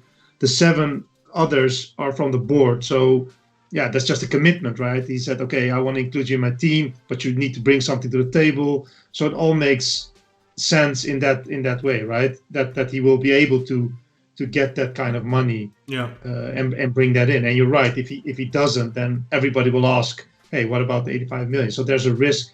I don't see a reason why he would lie about this and run that risk. In fact, and to sort of co-sign what you're saying, Ural, like, he's made grandiose claims where other people are involved and they couldn't, see them through, like with Mourinho, right? And if anything, he's shown that brashness to say that stuff outright. And when he loses, he wants to redeem himself, and he does so in a way, right, like where he immediately brought in Rafa Silva and Ciro Immobile. And I think a part of that was to save face for what happened with Mourinho. So my sense is that even if he were to somehow, like, let's say, raise 75 million rather than 85, and if that were to be called out, he would then do something to sort of redeem himself in a way that would probably be even more grandiose, because it seems like his reputation, he stakes his reputation in his ability to lift Beşiktaş. And even if that's a little bit, what's the word I'm looking for? Not patriarchal, but, like, if it's a little bit condescending in a way that someone would have that attitude about, like, I'm going to do this, but he's a very wealthy man, and it doesn't seem like he wants to disappoint the club or its members to the extent that would clearly do. Delusions I think, of if he were to grandeur, fail. I think. Yeah, exactly. Sometimes. For better or worse, right? Yeah. Exactly. Yeah. But he has the money to back it up. So I agree with you. Exactly, Sort of getting yeah. someone in, like signing a Mourinho or whatever, that you need more parties to play along. Yeah, But that's out of here his at hands least- a little Yeah, bit. you need more Yeah. than just money. I think Yücel probably thought, "Oh, I'll just throw some money at this and I'll fix it," but I think he underestimated. What else? Mourinho was not just gonna expect the deal he got from Fener. He was also expecting certain guarantees. Like, I mean, look what Fener did in the transfer market, right? Like, they broke their transfer record, paying almost 20 million for En-Nesyri and stuff like that. And I think even if Mourinho would have come in, like, there would have been so much more to promise him. Like, that's not just a 30 million commitment for his contract. That's also like a 50 million commitment on transfers and stuff like that. And I think he underestimated. Hot take, but I think I'd take Rafa Silva over Mourinho anyway. I don't. I agree. Anyway, but so last comment, and I want to get here before it somehow moves on. I'm assuming we'll get more comments once we dig into the finances. But so, Grey Wolf says, "I don't trust Adali since he was from Yildirim Demirören, from Yildirim Demirören's staff or background. Board, He was arrested and part responsible for the financial issues Beşiktaş is having today." And I think if he means that Adali was, perhaps that's speculative, but certainly Yildirim Demirören was. And I think that's a great segue into our conversation about finances with Ural.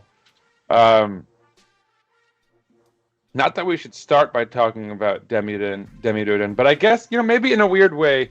So Kaan had asked me to come up with some questions for Ural. And I thought of some questions where I think we all maybe don't know the answers, but we have pretty credible theories about them. But I thought I'd throw them to our expert because it's good to be informed about our takes, and I think it's good to be not just to have opinions, but to have informed ones and to have opinions where we have someone with a bit of expertise that can fill out those takes of ours.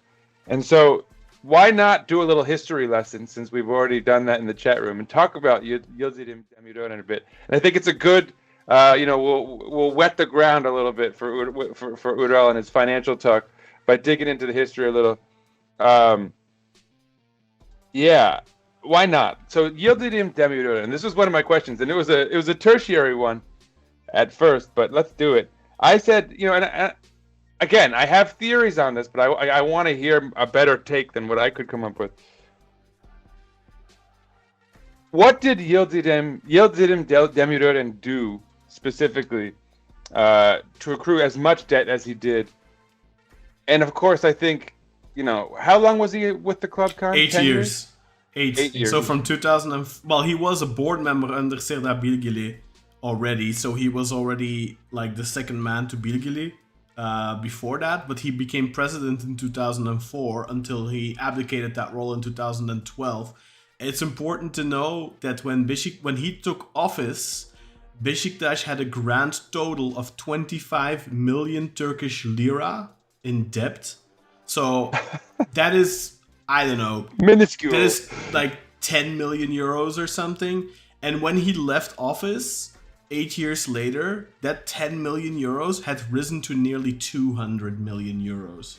So there's adjusting for inflation and all that, and I'm not 100% sure on the exchange rate. I know in 2013 the lira was roughly 2.5 euros, because that's the last time I went. So I don't know what it was in 2012, but 460 million lira. So that's like 180, 200-ish million. So how did we accrue almost 200 million of debt in 8 years, Ural? Yeah, so that's an interesting question. Of course, I don't have the financial reports from that era, which should show an increase or a year-by-year increase. But interesting, I think. You will know, of course, the Portuguese era and the Jorge Mendes, which Adali was very involved in. Yeah, so it's very interesting that he's saying and making these claims and blaming Hüseyin Yücel for what is it, 100 million debt increase, which is not can all be accounted to Hassan Arat or Hüseyin Yücel. Well, not even the large part of it. So that's very interesting that he's saying that, because when 2011 ended, Demirören, with all the Mendes and the Ahmet Bulut deals, he left a debt of 63 million euros. For all those transfers he did with the transfer he did with Jorge Mendes, and at least 10% went as manager fees to this Jorge Mendes, which is of course a huge amount of money back in that time, especially if you think that the Quaresma transfer was the most expensive one, I think for the league even. Just for Beşiktash, but we had it wasn't even the most expensive one, because we had Tabata like 2 years earlier for 8. But Quaresma was paid a very high wage, though. Maybe that's what you mean, because he was being paid 3,750,000 euro guaranteed, which I think at the time might have been the highest wage in the league for sure. Okay, yeah, okay, but I'm not 100% sure, but that's something. So the transfer fee was 7.3 million euros.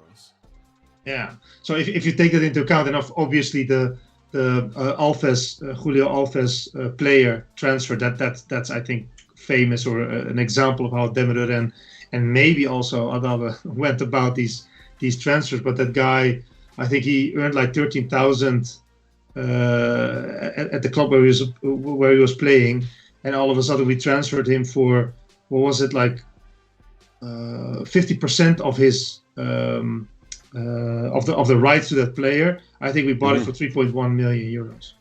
So that was a player that had insignificant value, but this has been extremely bloated by this manager and Ahmet Bulut. Yeah. So they really used sort of Beşiktaş as a to line their pockets, so to say, and quite extremely to that extent. And yes, we had great players from that era, but yeah, it also cost us dearly. And I think you're right, Kaan, that debt has never been repaid and is still accumulated until this point. Yeah. Adali is even using it now, because he's saying, well, you spent 37 million in last January on Mucci and and on Musrati. Meanwhile, I am the guy who brought Quaresma for 7.3 million, which is true, but then also does not mention Julio Alves, Simão, Fernandes, Almeida, which were all part of that. And look, those were, like, most of those guys were good. I think Simão was probably the most disappointing one out of the bunch. But you can also not forget, like, every single one of those players left on a free transfer. Not a single one brought in money. And Quaresma, second stint, was really successful with Beşiktaş. But the first stint, we have fond memories of it with the goals and all that. But let's be honest, that was a very unsuccessful period. We won the Turkish Cup, yes, with the necessary controversy. But yeah, I feel like they're rewriting, like he's trying to rewrite history a little bit there, because he's not taking any responsibility for the bad stuff about that. And 63 million in what is it, 2 years time? Yeah.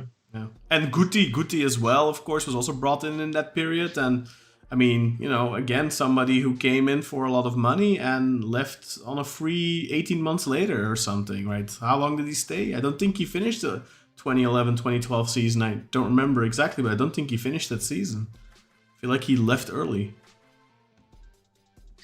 Unlike a lot of people who have done some extravagant things that didn't pan out, but have largely kind of excused some of the debts they incurred, Yildirim Demirören basically stuck us with the tab, which is probably the hardest part for us as a club to overcome, right? There was talk about the Denizbank loan as well, by the way. Do you know anything about that, Uval? That's something Hüseyin Yücel mentioned, that you were there when they signed the Denizbank loan for 75 million. No, I don't, but I guess that's to cover the 60 million.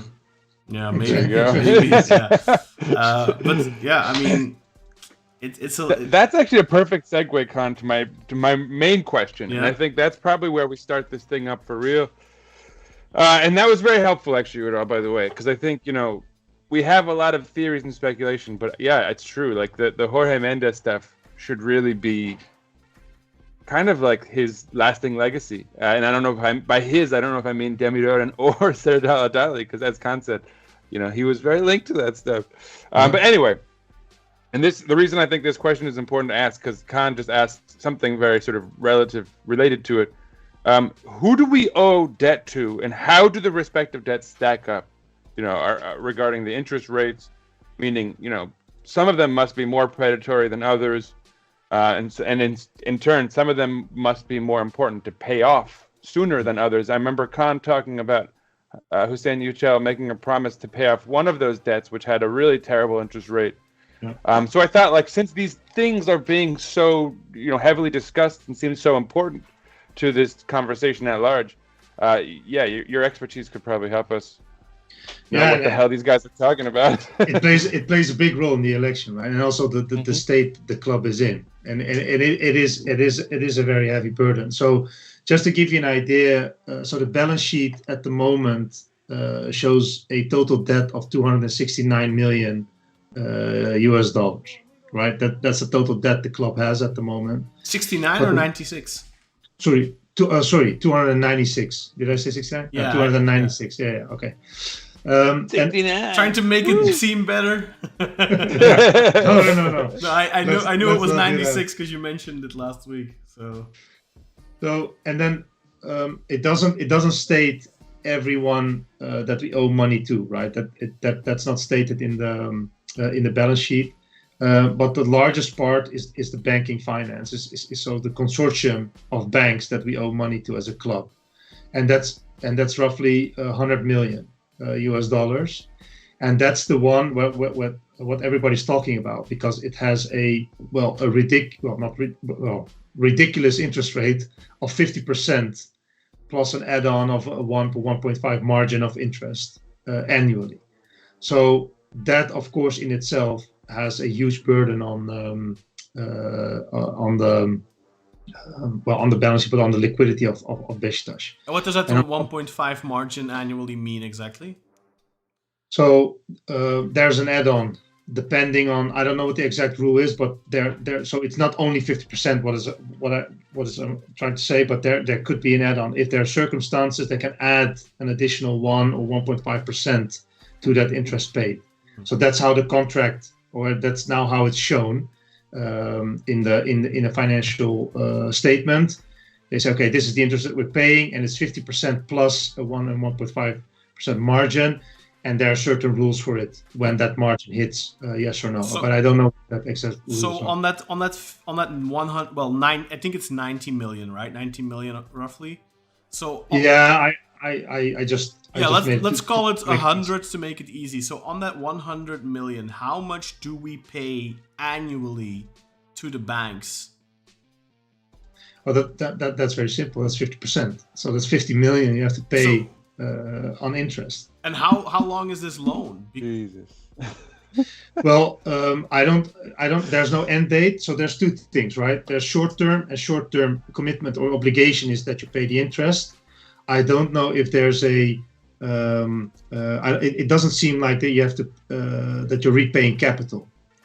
I couldn't. There's no difference in. It's just say short-term obligation. It doesn't state if there's capital repayment in it, which would reduce the debt. Yeah, exactly. Right? That's what I was gonna say. Because if we pay 50 million, does that then mean that okay, you pay 50 million this year, but next year you only have 50 more left to pay?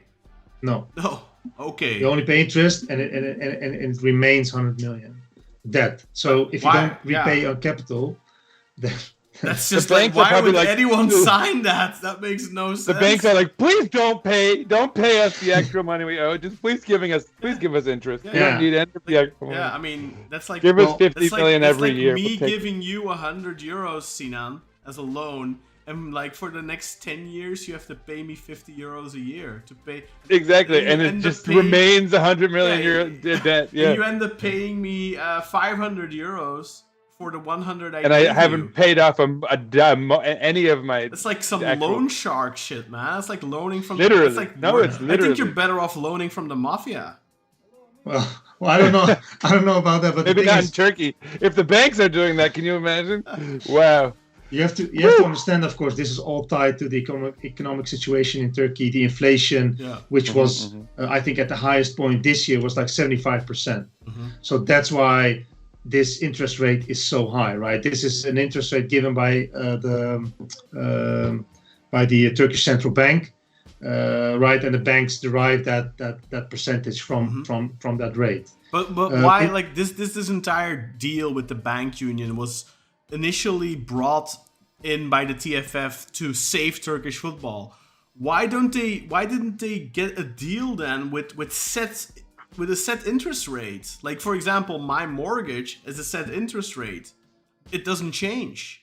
You know, you can have a variable interest rate or you can have a set interest rate. Like, why on earth would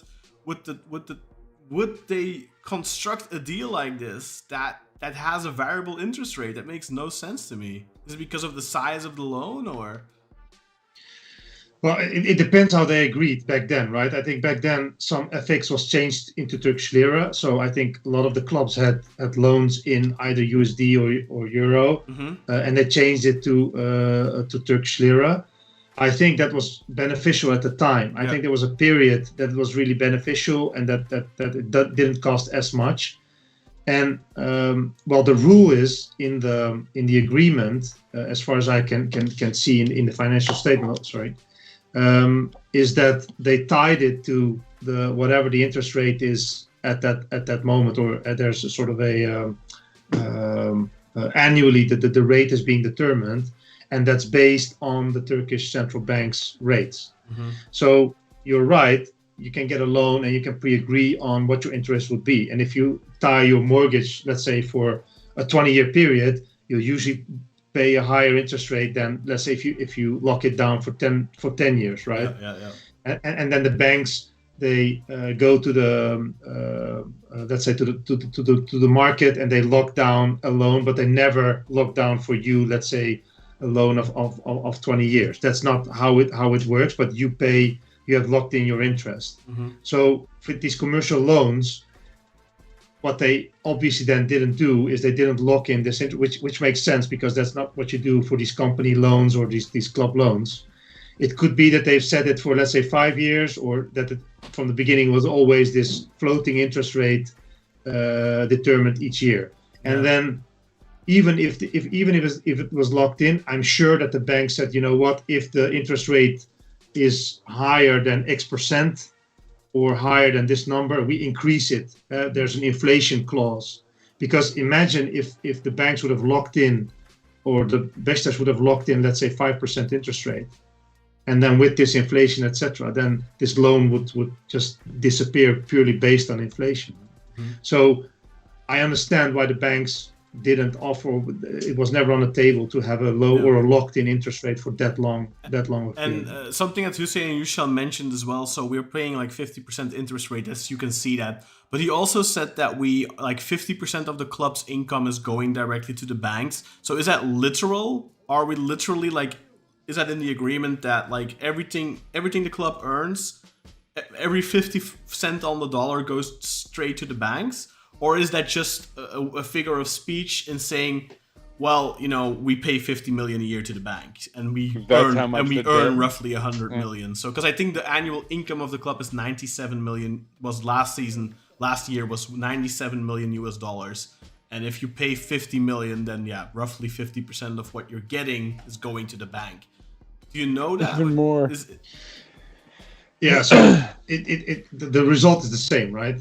So you lose 50% of your income. The result is the same, but like say that we would sell Rafa Silva for 30 million. Does that mean 15 million of that goes to the bank, or is that 15 million just part of the 50 million that we pay them anyway? Well, the banks have that security right. So every incoming let's say dollar, for 50% 50%. The banks own that right to that 50%. Until they get to the 50 million. Until they cover their interest. Yeah, right, until they cover their interest or what? Well, no, I think it's the total of your income, so 50% of the income. So it's not tied to. So this is separate of interest. Yeah, because this is a security right the banks have. Oh So my let's God. say your income is 200. I think then based on that right, they would still be able to get the 100 million. The thing is how you exercise it, right? Is it a guarantee for your loan, or do they already proactively exercise it, and that every incoming dollar is already split into two? And that part I'm not 100% sure of, because usually it's like this security right you have, this guarantee you have, this pledge. It's basically a pledge, but it doesn't mean that you have to actively execute your pledge, right? So the banks can have it if they need it, but they don't execute it, and they leave it to the club to say, okay, just pay the interest, and they don't interfere with that incoming money. However, if you execute your pledge in that sense, that would mean that 50% indeed, before it hits your account, it goes to the banks. And that part, I'm not 100% sure. It's not clear in his statements, and it doesn't seem like that works like that in the financial report. So that's that's a bit of a different. But it's if I would say, if we get out of the banking deal tomorrow, if we pay off that entire loan, is it fair to say that our annual budget would double? Yeah, well, you'll save the 50% of interest that you're paying, for sure. Yes, yeah, of course. So we could go from having a 50 million budget this season to 100 million next season. But in both plans, right? Of both. Well, let me put it this way: if we look at Hüseyin Yücel's plan, he's trying to repay that banking loan by getting other loans from other people, right? From Beşiktaş, from other corporates and sponsors and whatnot. Yeah. And he said, I don't want to have it as a gift. They can lend it to Beşiktaş, and I will guarantee repayment, and I will also guarantee the interest. So I will pay the interest at the board members, and I will pay the interest. Yeah. Then obviously Beşiktaş will need to repay the capital. So out of that budget that you're saying, that 100 million, you would have capital repayments. Yeah. So you need to allocate some of it for capital repayment. And if Hüseyin Yücel is really going to do this, if I was him, then I would also immediately start repaying the highest, the loans with the highest interest, because he said it's like paying off a loan at a terrible rate by taking out a loan at a good rate and paying that off, but then you're paying, but right? Then you're just getting a much better rate that you can actually afford. You could say we're gonna pay this off in 5 years, and every year 20 million goes out, but that's still a net gain for the club of 30 million. Yeah, of course, because he said 3 years. So his plan is then to repay those people within 3 years. He said with the income of the club, that should be doable, because mind you, the club is only repaying capital, because interest will be paid by the board members. Well, not by the club. So that would essentially mean 30 million a year, and that would mean that the club would be left with 20 million more, and no more interest payments, which is probably more important. Exactly. Yeah. So that's this is feasible. Like, I don't want to oversell any of these guys because they're both kind of shady, but this is like a kind of feasible plan, right? I mean, at least it sounds like it on paper. That would essentially mean that Beşiktaş would go from a, let's say, 50 million budget to a 70 million budget. Yeah. So I think you have to feel it like that. Yeah, that's a significant increase.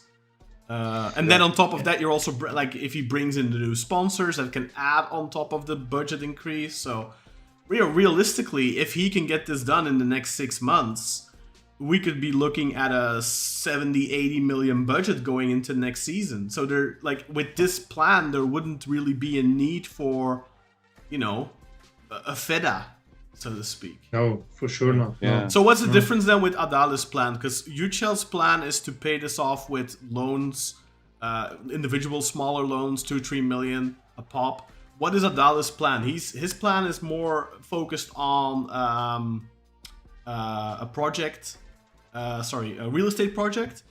Yeah. But am I right in assuming that a real estate project will take time to start paying off? Well, Let me try to explain. What he's said so far on that plan, because there are also a lot of question marks. Well, at least for me. Can I interrupt real quick? Yeah, sure. Again, maybe to sort of circle back to the Yildirim Demiror and stuff. Wasn't there talk of a lot of shady deals done in that era where like we kind of lost holdings and lost control of certain properties? Yeah, well, we'll talk about Fulya, I think. There you go. We can also talk about it right now. But let's talk about it when we start talking about what's the project called that Satin Saya is suggesting. There are two projects. There are two projects. One is the Beşiktaş ecological city or village, so to say. Yeah. And the other one is a Beşiktaş football village. So it's essentially the same thing, right? Like, But yeah, so that's maybe a bad translation from my part, but that's basically what they called it. So Adal is proposing the following, and there are two real estate projects, but the main one he's talking about, he also brought it up in 2023 when he ran against Sanara. Exactly. So it's on the European side of Istanbul. It's, according to him, 10 minutes from the airport and 10 minutes from city center. I don't know any place in Istanbul. Is that possible? with that sort of driving times, but okay. This is not the Pasha Mandir. 10 minutes from the airport is like in the middle of that forest somewhere. You're still like an hour out of the city. That's interesting. Yeah.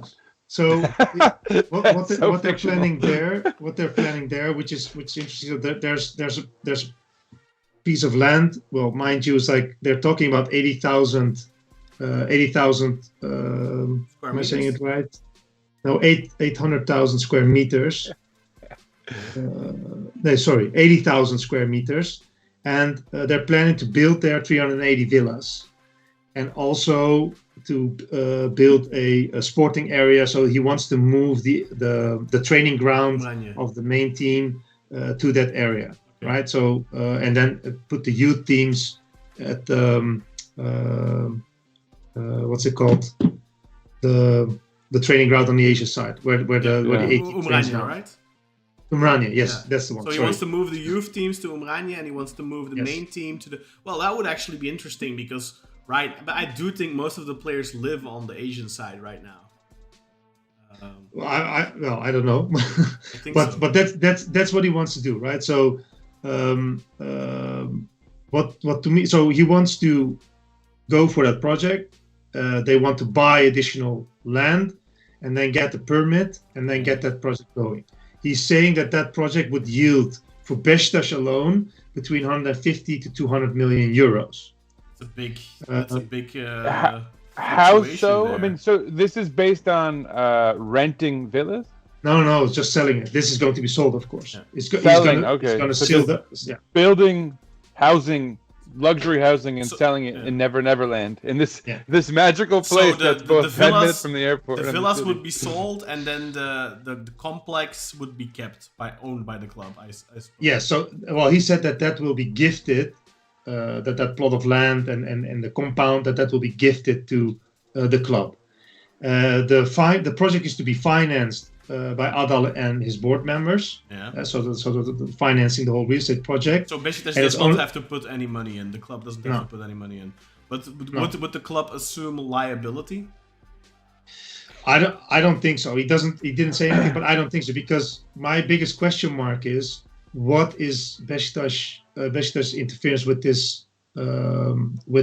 this project? Because as far as I know, we don't own any land, or the club doesn't own any land there. So if we don't own that land and they have to buy it from the owners or partially, etc., what is then the deal with the club? Why does he need the club to get that project going? Because if he can do it and he doesn't need the club, then you can just build the project and gift Beşiktaş 200 million, right? If that's sort of but obviously that's not the game. Yeah. But I assume it's possible that it's government owned, maybe, and the government isn't willing to sell it to exactly. investors, but is willing to sell it to the clubs, maybe, because Exactly. obviously the clubs. And that's that's the thing too, Kaan, right? Like, once you're dealing with real estate and you're probably dealing with government land, there's so, like, I can't think of anything less shady. Yeah. Or right. But right, I think that the government view Fenerbahce, Beşiktaş, Galatasaray, they have a very big value to the country in their eyes, I think. Mm-hmm. So I think that's probably part of the reason why that might be a thing. But there's no doubt in my head that they are standing to gain money off of this. But should they? I mean, if they can, if Beşiktaş can make 150 million off of this, and they make 300 million off of this, it's fine, right? Yeah. So obviously, if they can bring that kind of money, then sure. There are two critique points I have on this.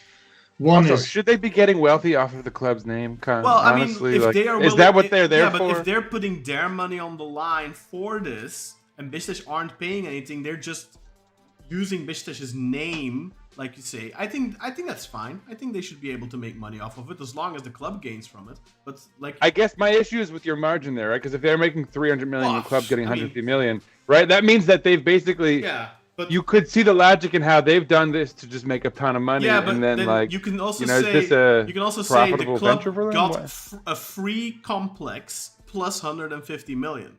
The complex alone might be worth, I don't know, But please, Ural, your critiques. Yeah, well, the thing is, indeed, I think they need Beşiktaş to get this permission, maybe the land, etc. If that's the case, then Beşiktaş can obtain this land, and then you can basically make a project with anyone, right? Any real estate developer would be interested in this. Yeah. So is then the 150 million or the 200 million, as I think Sinan also wanted to put, is that then a fair deal for Beşiktaş, or should it be more, right? Who is going to value that opportunity and that piece of land? And of course, I think they should make money. They can earn money from it. That's no problem.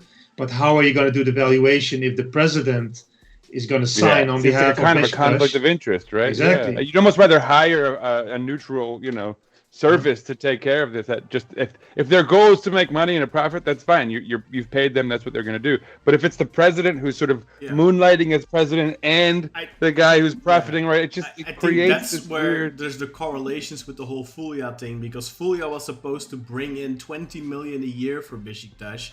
It ended up bringing in pennies on the dollar. And a lot of other people got rich off of Fulya, but not Beşiktaş. Mm-hmm. And I think that's kind of what your worry is, right? Or going, yeah. So they had the conflict of interest because he's going to sign on behalf of Beşiktaş to go ahead with this deal. And on the other hand, he's going to finance it. And then there's also involvement with the construction company to build this. And then the biggest difficult question mark in my mind is this project is going to take, 3 years before they, I think, have the permission and can build it, etc. Mm-hmm. Well, building can be very quick in Turkey, so that, or the construction itself can be very quick. Yeah, but the permits and stuff, that's going to drag on. Yeah. So how quickly, and this is real estate construction, so usually it takes longer than people plan for it. Exactly, Is this going to be in time to repay the debt? So it sounds to me a much more unlikely plan than Hüseyin Yücel's plan, which is basically, get the rich guys around the table, make a good agreement, guarantee their money, make a good presentation, and the money can be in the bank tomorrow. And Ural, maybe I'm oversimplifying, but if this would take 3 years before it starts bringing in money for the club, and if we don't clear that bank union debt in 3 years, well, there's your 150 million. Because that's 50 million this year, 50 million next year, 50 million the year after that. So all the money you stand to gain from this project, if it's 150 million, it would essentially be a zero operation, because 3 years down the road, we'd be out 150 more million to the bank. And you would still be left with an open standing loan potentially. Yeah. No, and here's the deal, Kaan. This is important too, because this is something I have experience with. My family built a home in Istanbul. And so, so 3 years to get your permits in order. let's add a year for construction, maybe add another 6 months because they find like a Hittite ruin underneath the site that they've decided to build polluted ground or something. That's yeah, something exactly. Yeah, they've about. got to clean exactly. Yeah. Someone was dumping chemicals and that, whatever the thing is, and then you add another maybe 6 months because there's some government effery because they're trying to like have someone grease someone's palms, whatever it might be. But anyway, so we've moved on to the 6th year. In all of those years, we've paid 50 million to the bank and not dealt. I don't with know how long right? that loan is running, but right, sure. Yeah. But so the point being, right, that we've not dealt with like this huge existential issue that's sort of hovering over us the entire time. And meanwhile, it's still speculative that we'll make money at the end of office, that this will be built, that everything will go the way it's planned. And so it's more hypothetical than you can even imagine. I would suggest. But mind you, it will be, so they will pre-sell the houses, right? Okay. So it's not that everything will build and then they'll start selling. What usually happens with these projects, they pre-sell and then start building. Pre-sell, so the money will flow in sooner and not at the end of the. That's how usually these type of projects go, right? So. There's a nuance. It's not like at the end of 3 years, then the money will come in. So it's oversimplification on my part. But like, still, it doesn't sound to me like we're gonna pay off the banks tomorrow. You know? No, definitely not tomorrow, right? Because he needs to get this project going. So the only thing that he has now is a letter of intent, which is nothing more than let's look into this, and yes, we want to maybe do business with each other. But that it's far from an agreement. And he still needs to buy land to get the full project, the scope of the project. And Ural, think about this too, as the property's value as an owner of one of these villas, for example, right? So much of it is predicated on speculative analysis, right? Like, are you building a community that's like connected to other major modes of transport? Are you making a place that's actually desirable to live in? This is Sinan's right? wheelhouse because his dad's an architect and did some of that. Exactly. Well, that's what I'm saying. I have some knowledge in this, But so there's a speculative element to which, even as an investment, you want to make sure that this is actually moving in a direction where it's like, okay, you're starting to see this plan develop, and you kind of have a sense, okay, the property's going to have views, but so. There's going to be vital reasons. There's going to be places to buy food, for example, right? Like you have to. You're talking about essentially, especially if it's in this never land, in this 10-minute drive from the airport and from the city center that somehow exists. Is this going to be a place that's desirable to live? Is this truly a place that you want to invest in as far as real estate goes? And there's so much. Istanbul is a city that has seen so much real estate development, and there's so many options as far as buyers are concerned. I don't. Is this really where is this a project that you can guarantee you're going to have the amount of investment that you essentially need, and coming in steadily enough that this is actually gonna start paying itself off within But you'd imagine if his plan is to get rich off of this himself, you would imagine that it's a good plan because it's also his money. Yeah. You'd hope that's true. I suppose that's where the conflict of interest benefits you. Well, maybe. So I think those kind of facilities will be there, right? I think there's even a small lake planned. So is there? obviously they will. I think they will ensure it, and it will fit. I've no doubt that it will fit sort of the real estate. Developments and the demands of the consumers.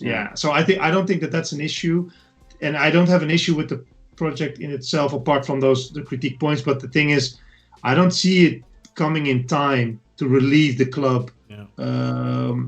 If this is his main promise, right? This is his main promise. Hüseyin Yücel's main promise is the 90 million. His main promise is this real estate project is going to solve the club's issues.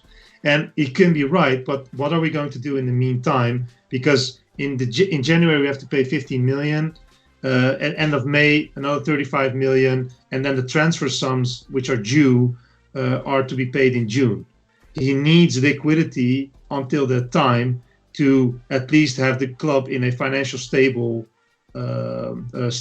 situation.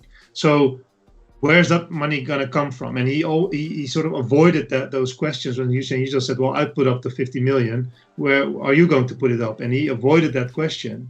So I have big worries about where is that money going to come from, and how is he going to cover for those type of expenses, especially if you already see that how they struggled with paying the salaries of the players. We don't want to, well, at least I don't want Beşiktaş to ever talk about late salary payments, right? Yeah, right. It's and that's to me a little bit worrying about his plan. The other real estate project is on the Asian side. It's a smaller piece of land. That's the Çetinsaya project, right? Paşamandra is a small village, and there he's planning a the initial plan was to have training grounds also for youth, with one big field, one small field, a stadium for 2,000 people. Just like a training complex. And Hüseyin Yücel already said, because I think the license, the ground was given for free by the ministry to Beşiktaş. Yeah. And I think we have an option until March of 2025. Yeah. And Hüseyin Yücel said already, I have somebody, not a board member, but one of a sponsor. He said, I will pick up that project. I will build it as a Beşiktaş complex, and I will gift it to Beşiktaş.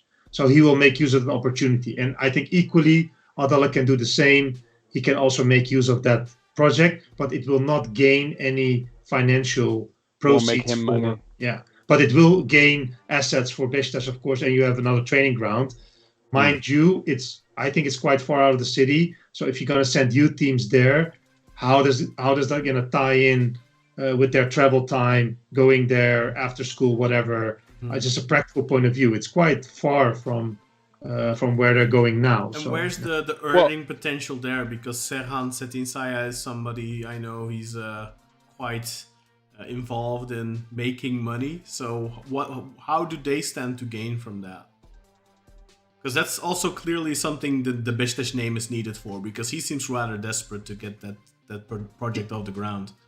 Yeah, well, two things. One, the ground is gifted to Beşiktaş, right? So there's not a company couldn't come in and say, I want that ground and build house or something. It's clearly designated for Beşiktaş and as a. We don't have to buy anything, ground. so there's no overhead to start out. It's just right? like the government is gonna give that to us, like they've done with Galatasaray. And I think his interest must be with the development and the restructure of the construction company that's going to build that complex, and because he will be sort of the middleman who brought this project to life, and I'm sure that he'll get a cut. Yeah, undoubtedly. Supposedly, this was also brought to Hassan Arat in 2023, and I don't know hoe say je kwaaitongen in English. Bad tongues, right? Yeah, the naysayers, I guess, are suggesting that Arad never took up that project because he wanted to get a certain percentage and he didn't get it or something. But so that Paşamandra project is not something super lucrative then. Well, like I said, it doesn't gain you financial. It doesn't seem to be the way they planned it now. It will provide financial gains for Beşiktaş, but it will provide an asset, of course. Yeah. If you have a small stadium there and training grounds, but what I was going to say is perhaps it's not such a huge investment to build some dormitories for those kids, right? To sort of minimize travel. Like maybe you move the youth organization there. Maybe you open a Bahçeşehir school there. There you go. Get creative with By the way, guys, in the chat, if you have any questions or any comments picking in on all of this, please keep it coming. We'll get to it in a moment. Then there's Let me get to the chat. Oh yeah, but first, before we do, I believe there was also something. Yücel had this plan for Akatlar, right, to build villas there or something. What's the deal there? Because I know Adali said that he spoke to İmamoğlu, the mayor of the city, and that he told him, well, there's no chance of that because it's only eligible for a sports complex. Yeah, you're right. So the Hüseyin Yücel is looking at it and say, okay, maybe we can develop this into basically residential real estate, and moving out the whole basketball franchise to another stadium. That's what he's been talking about, and he's right. So the municipality zoning plan is now that it's a sporting area, right? It's because it's quite a prime location. in the middle of a neighborhood. I don't think it will be villas. I think it will be high rises. If you plan anything, it will be high rises. I think built there. But the municipality has now designated as a sporting area, and supposedly based on these plans will not allow residential real estate. But Hüseyin Yücel, this is not his main plan. He's saying if we can do something there, that could potentially get us another 200-300 million, whatever, getting us fully out of all of our debts and having a plus on our bank account. That's basically his plan. Mm-hmm. And he says, I want to work on this, right? Sorry? Put us into the green, right? Yeah, exactly. Yeah. So he wants to work on this and wants to sit down with the municipality and talk, and see if they can do something there. And on the other hand, Adali wants to sort of rebuild it as a sporting complex, with a stadium, but also a lot of commercial real estate. And that's, I think, why Game Media is now involved, because they have an interest for some reason in that area and want to contribute on rebuilding that area, but not as a residential real estate project. So, where is this, by the way? Kartal, that's where our basketball arena is. Yeah, it's close. So it's in Beşiktaş. Is it in Etiler? It's quite close to. It's still in sort of the greater Beşiktaş area. Okay, all right. So it is quite central. All right. But but like, for example, that project that Adali has now, that is something that he clearly needs the club name for. Would it not be possible for any president really to get I mean, if that's a government-owned land, then I'm sure they're willing to work with any president, right? So it doesn't necessarily need to be exclusive to Adali, right? I would say so. Yeah, I would say so. But that's the thing. That's what he's unclear about. Yeah. Right? So I don't know. I haven't seen it. Maybe if one of the viewers knows, please let us know in the comments. But I still don't know how Beşiktaş ties into his project, because, like I said, either they can get Beşiktaş can get the land, something like that, and the permission. But other than that, I don't know how we tie into it. And then you're right. Then every president should be able to get that project. Again, the cynic in me is clearly the cynic in me right now is seeing one presidential candidate that is very much out to make money off of the club name, and another presidential candidate that on the forefront is not. That's how I'm seeing it right now. Yeah. I don't know. I mean, again, it might be cynical of me, but Look, and we've said this a million times, like, it's for better or worse, but Yücel comes in with a huge sum of money and a portfolio and a reputation to uphold or salvage if that's the case, because he's been so tied with Hasan Arad. Whereas Serdal Adali seems to have somehow dodged the ties he has to the club that could have done reputational damage, historically. And, we've talked about Demirören enough, I think, but,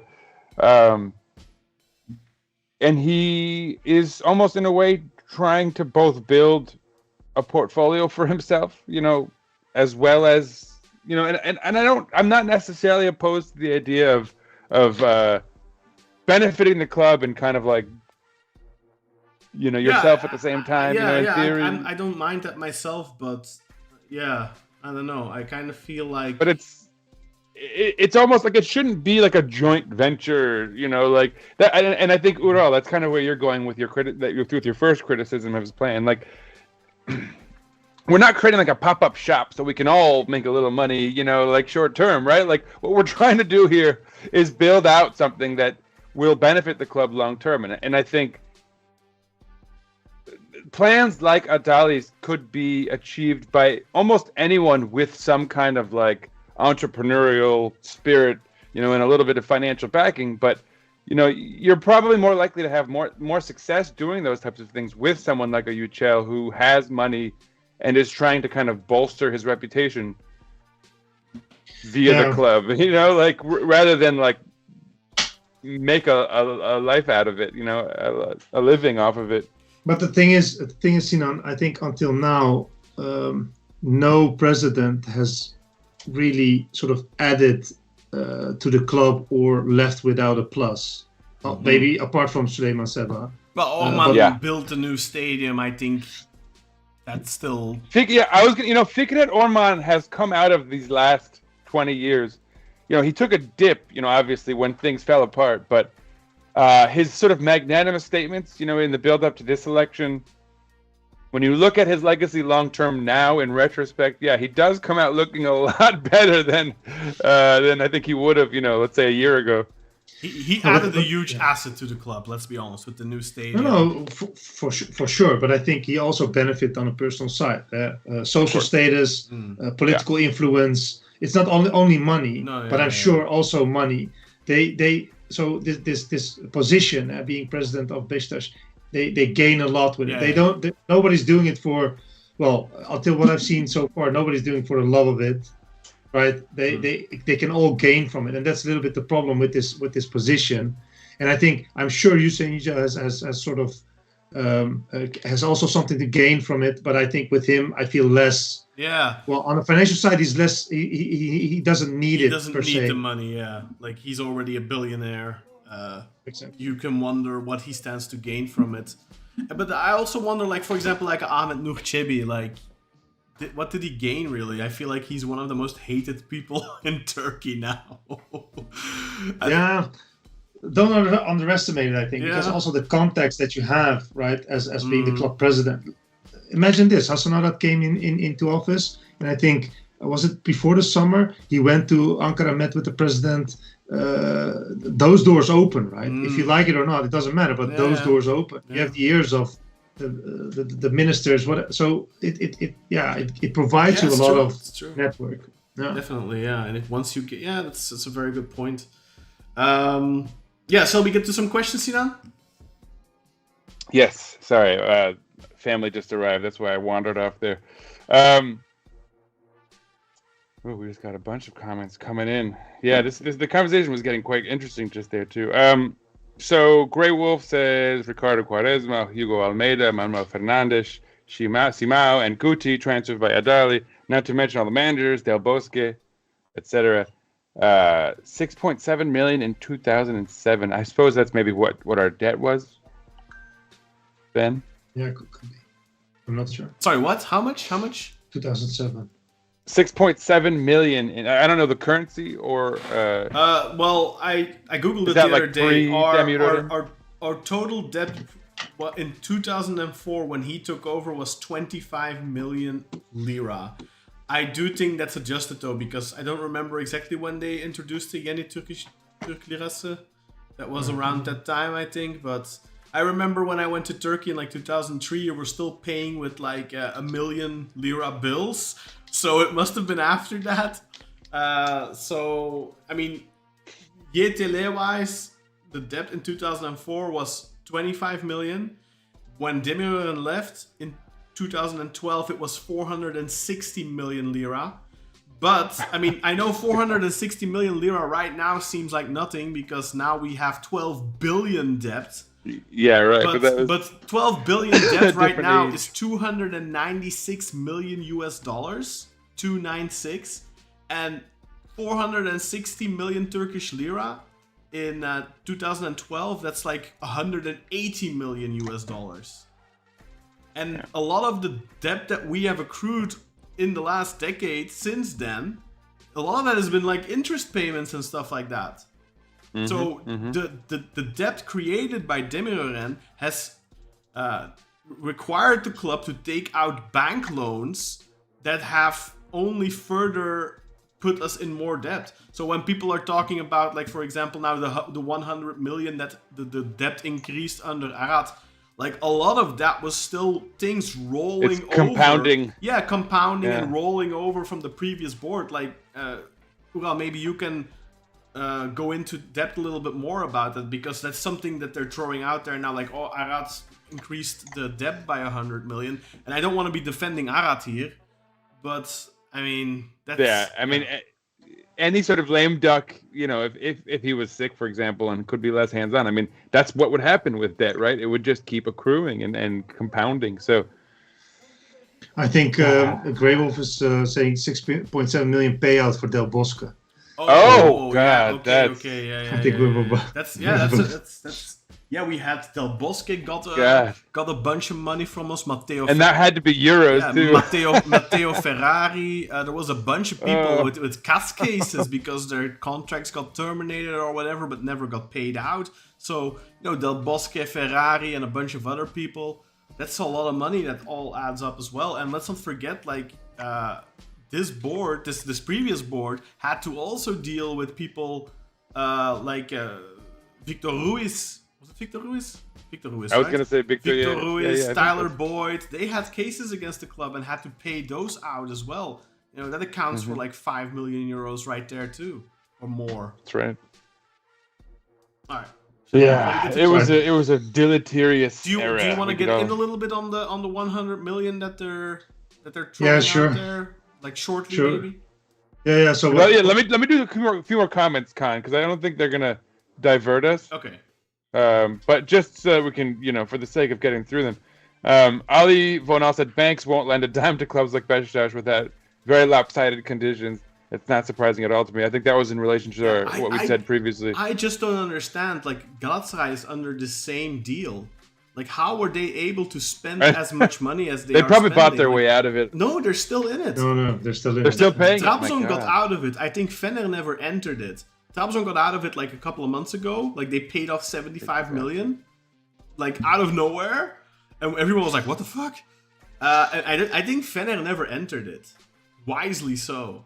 I think Ali Koç was against it and didn't enter it. But how? Well, and they had that big backer at the right time, right? Who could be like, "No, we don't need that money. Like, get out of here with that." That's but predatory. how are Galatasaray spending more money than they ever have while being under this deal? I really don't understand it.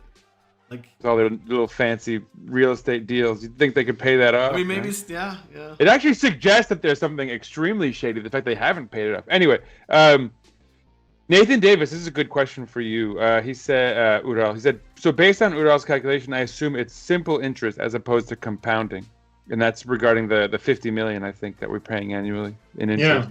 Yeah. So because we're paying it, otherwise, if that adds up. And you're compounding it, then it becomes even more horrible. So hopefully we're paying it, I guess, is the answer to that question. Sebastian Heineth, sorry, but this Adali project just seems so shady. If the permissions don't work out, we end up with nothing. Plus, it all seems to be built around personal profit. 3 red flags. Yeah, you could probably add a couple more. And then he follows it up. Also, regarding the pre-sale, if something goes wrong, the project gets delayed. So this was when I was kind of wondering about the sort of speculative aspects of it. And you owe compensation, right? But if there are delays, the project gets delayed or is not happening, could we end up having to pay back all of those pre-sales, right? So that could theoretically put us into even more debt. But you might end up having to pay compensation fees, because if you say, okay, the projected finalization of your villa is, let's say, 2 years, and it takes 5 years, you might end up having... Or 10. You might end up having you back out? to Can you back out, and then are we responsible for it, right? And the question then is, who's liable? Is Adali going to be liable? Or are they going to stick it on the club? Because they can say, okay, we're going to put in our money, we're going to pay for it. But if it's in the club's name, there's still a distinct possibility there that the liability would fall to the club then. So Kaan, this is where legacy and your past decisions, I think, inform how we should view the current time. Because, he's coming from the Yildirim Demirören camp, right? And so if you're trying to debate, will he do the right thing or will he put that liability on Beşiktaş? In theory, historically, it's come to us from that camp. So Am I right in saying though, Ural, in theory, if they would if it would be a name of Beşiktaş and Beşiktaş would be liable, they could pre-sell a bunch of villas, run away with the money, and then leave the club holding the bag. That's possible, right? In the worst case scenario. Yeah. Well, the thing is how the contract and the sales agreements are then how binding right? are they? Exactly. Yeah, how binding is the pre-sale? That depends. But if he's the president and he would, I don't think that would happen. This is some proper algae I'm putting out there right now. No, but Kaan, this whole conversation is why that conflict of interest, which Ural, I think, very rightly brought up earlier, is so relevant. I think because it brings those questions into bearing, and it's frankly it's something you shouldn't have to consider with the team president, right? it's why, as we all suggested, also you might want to just outsource that to someone professional whose job is to make money, so that there isn't this kind of conflict of interest. Because the president should be focused on Beşiktaş, right? But to be fair, normally this should all end. These type of liabilities, these type of agreements should all end up with the construction company that's making the promise to build, etc., etc. There will be options. So they will be able to delay, of course, and there will be options for buyers. Normally, there will be options for buyers to back out and get a repayment. Can the construction go bankrupt? And then you have a big mess. The developer, right? Udal, like exactly. More than the construction company, you mean the developer? I'm sorry. The developer. Right. Yeah. Okay. But yeah. Hopefully, although if the developer is Serdal Adali or some sort of like holding company he creates, right? Then again, it raises all these questions. I mean, there's some question marks. Go for it, Kaan. Continuing on with the conversation. And that was a great question, by the way, Sebastian and Nathan. They're both kind of informing this conversation more, and it's great. Grey Wolf, they should set up a Beşiktaş GoFundMe account. Yeah, and then he follows it up. Yücel sounds more pragmatic and less shady. Ural, would you agree with that? Like, generally? I mean, and again, I don't want to get too excited about what Hüseyin Yücel is saying, because a lot of it is like predicated on like, is he telling the truth? And we've been burned by that in the past, right? Like, is he genuinely this, magnanimous and giving and philanthropic, right? Like, you hope for the best. But I mean, I think you could kind of agree at least that it's less shady in so far as there are less like mitigating factors that you have to worry about panning out. Is that safe to say? So the thing is with most of his promises or the things that he's said, he's backing his own words. Right? He's putting his neck on the line for all the things that he's promised so far. So let's say the 90 million that he wants to get from all of these people outside of Beşiktaş. He's saying, well, I guarantee repayment of that 90 million. He's promising, or he's guaranteeing the repayment of the interest. So that's quite transparent on that part. And like we just went through sort of Adal's plans, there are quite some question marks. Even the location is not being. Yeah, that's the main. Yeah, we haven't probably addressed that enough. I've called it Never Neverland as a joke, but like seriously, like what? Is this like somewhere in the middle of Bakirköy? Like, speaking of my Football Manager save file, like what? I don't. Yeah. So I think he's more pragmatic. Obviously, there's also a lot of flaws there. It feels less shady because it's much more of a straightforward plan, right? What he's proposing. And let's be honest, if it's 90 million, if he can get that 90 million there, plus 85 million in sponsorship deals, which granted is over a period of 3 years, that's what he stated, starting from 2025 and 2026 onwards. But again, it's quite simple. These are simple plans. It's nothing difficult there to be arranged. So he just needs to get the commitment and the signature, and that is something you can doubt. But I'm sure, as you also said, that he will do everything to make it up if it doesn't happen some way or another, right? So, I think he is indeed, in his planning and the way he's expressing himself, less shady. But can we fully trust him? Well, I think after Arsenal we can't trust anyone. But never trust. But and I think this is important too, and I think it backs up Grey Wolf here. Best case scenario, right? Hüseyin Yücel's plans sort of see themselves out, and we've paid off our debt. It just benefits Beşiktaş. Worst case scenario, it doesn't get paid off, and we're basically exactly where we are right now. Whereas, as we've sort of, I think, illustrated pretty well with Serdal Adali's plan, best case scenario, sure, we have some assets long term, but worst case scenario, we have even more debts incurred over the long term period. So I think, it's even more transparent, I suppose, Yücel's plan, in that it sort of directly correlates to Beşiktaş and our interests, and there's no question of like is someone skimming something off the top, or is someone sort of creating a, career in real estate management off of the back of this, or anything of that sort? So yeah, I mean, I agree. It's less shady, and again, we're kind of positing that shadiness onto Serdal Adali to some extent, but he opens himself up for it by having these plans that kind of, it's not entirely clear, as Kaan kind of suggested, like he could be making a lot more money off of these plans than Beşiktaş long term too, which, again, like at least Beşiktaş is getting something out of it, which Kaan said, but yeah, anyway. Yeah.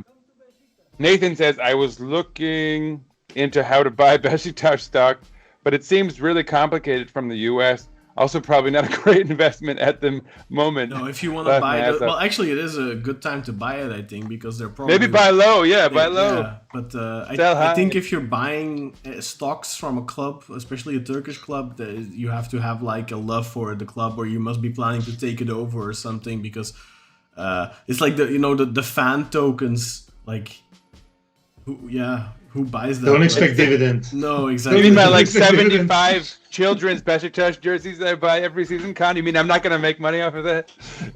There might have been rare. There you go. Well, for those kids. No, I mean, I see what you're saying. Yeah, I think buying a Beşiktaş stock now would be an extension of your fandom. It wouldn't be something for your investment profile. I would imagine. The rest of the comments are Mario showing up. So we have Mario and Carlito. So proof that you're not the same person, unless Ural is secretly in the back room and he is Mario. He's on his phone typing. Yeah, that's what he was looking down at earlier. But Mario says, yo, what up, Eagles? He and Sebastian are meeting each other formally here. Vegetarian Black Eagles rise up. So we got a couple of vegetarians in the group chat, I suppose. I wish I had the discipline to be vegetarian. I was one for a time in college, but I just had a Christmas ham, so I'm like not even a real Turk at this point in life. Not halal, that's for sure. So where else do we have to go with this, Kaan? By the way, is everything okay, Kaan? Like, yeah.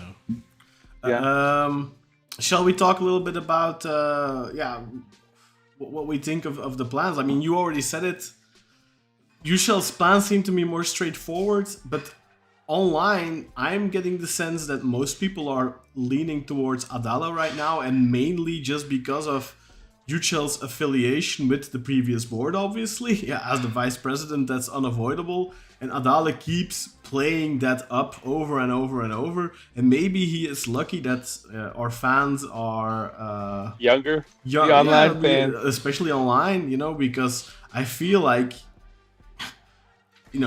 we already talked about it earlier, but you want to bring up pride. He keeps saying, well, I was only on that board for 1.5 years, and the other 6 months I was in a prison for Beşiktaş. I mean, you were there maybe only 1.5 years, but that's 1.5 years where we spent the most money, and where we accrued the most of that 180 or whatever million US dollar debt that we accrued in that period. But yeah, I mean, what do you guys think? How important is tomorrow gonna be? Well, I mean, what do you think if he can announce those sponsors tomorrow? There's also a rumor or a report by what's her name, Tuba, I forget her last name, but she reported that part of the announcements tomorrow might be that Yücel is coming with a concrete plan, or is announcing that Beşiktaş will be getting out of the bank union agreement. That is being rumored or reported, but not confirmed. How big is that going to be? And do you think that's going to give Yücel a fighting chance? Because right now, I feel like, despite the controversies with the Galatasaray board member, Merve, what was it, Topalolo? Despite that, I still feel like online, at least, they seem to be skewing towards Adala. Do you think Yücel has a chance still?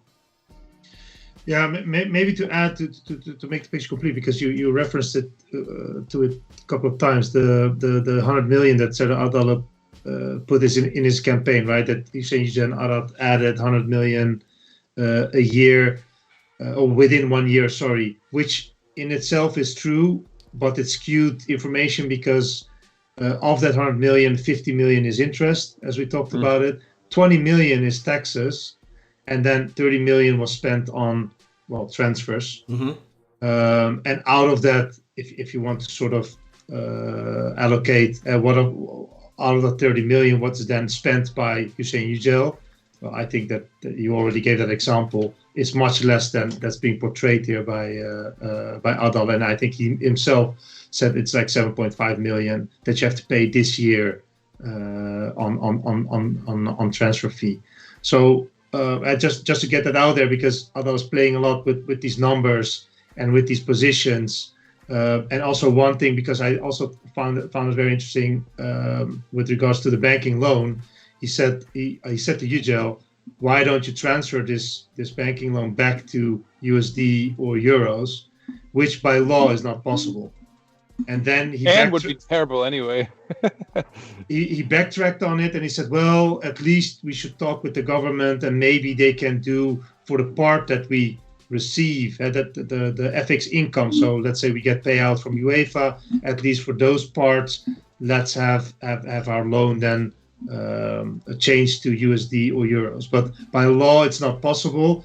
Maybe you can get an exemption from the government, but that's a whole different take than saying blaming Hüseyin Yücel for not converting it. But also, and let's talk about how sort of silly that is as a concept, because so fine, now your debt is in, let's say, the dollar, but your income is still very largely coming from lira, right? Like stadium, right? So you're basically betting on the lira's currency exchange rate going in a good direction. I mean, unless you have some sort of insider information, that feels like more of a gamble than, sports betting or crypto or anything of that nature, right? Like it's that could easily go the other way, and you end up owing more money because you've done that conversion. So I don't see how that could be offered up as a solution. Unless you can sort of guarantee all of your income suddenly starts to come in via dollar and euro too, right? Which isn't going to happen unless we relocate or something. So maybe we create a Beşiktaş tax haven. But it's just a ridiculous statement. I'm sorry, but it's a ridiculous statement. If you know that you cannot do it by law and then sort of backtrack and say, yeah, but you need to ask exemption from the government, etc. It's just, I think it's just playing with public opinion on these type of topics. And I think tomorrow, well, I'm very interested to hear, because I think when you're away, we talked about it with Sinan, but if he can get 90 million and maybe already announce something tomorrow about that let's say first 90 million plus an additional 85 million sponsorship deals, that's huge. That's, I think, without without using any assets of the club or selling it or whatever, getting that type of money in, I think that would be huge. And I think, it should have an effect, right, on the votes. I'd say if he can get real commitment and say I've pre-signed agreements, or we've already signed the contracts contingent to me winning, I think it should be. I would be convinced. Yeah. Let us know in the chat whether you would be convinced and which side you're leaning towards right now, because I feel like the public opinion is very much skewed towards Adala. But when I talk to people, when I see the comments, when I talk to you guys, I mean, I've been leaning towards Yücel since the start. I still am, and every day I feel like I'm leaning more and more towards him, because they both say, I think they both say stupid stuff. I think Yücel says stupid stuff. But I don't see him being overly aggressive, and I don't see him constantly flip-flopping. Like, one of the big things that has annoyed me is like the whole deal with Sergen, where Adala, I feel like Adala is ahead, like 60-65%. Like, that's in the polls, like he's there. But every day he says something that he drops like then, 5. Yeah, then the day after he needs to make up for with a new bombastic statement to make up for the loss. Because, I mean, after that head-to-head debate, like, I feel like it flipped. And people were like, Yücel. But then Adali went in the counter-offensive and came with the promises of a sporting director, not a sporting director. But he changed all of his key policy positions. Suddenly, like, that started coming out, and then he was going to come on Monday, but then that never happened. Now he's coming after the election, supposedly, whoever it may be. And there was, like, rumors and, like, people putting out rumors like Mario Gomez and stuff like that, so people getting really excited. It clearly was never going to be Mario Gomez.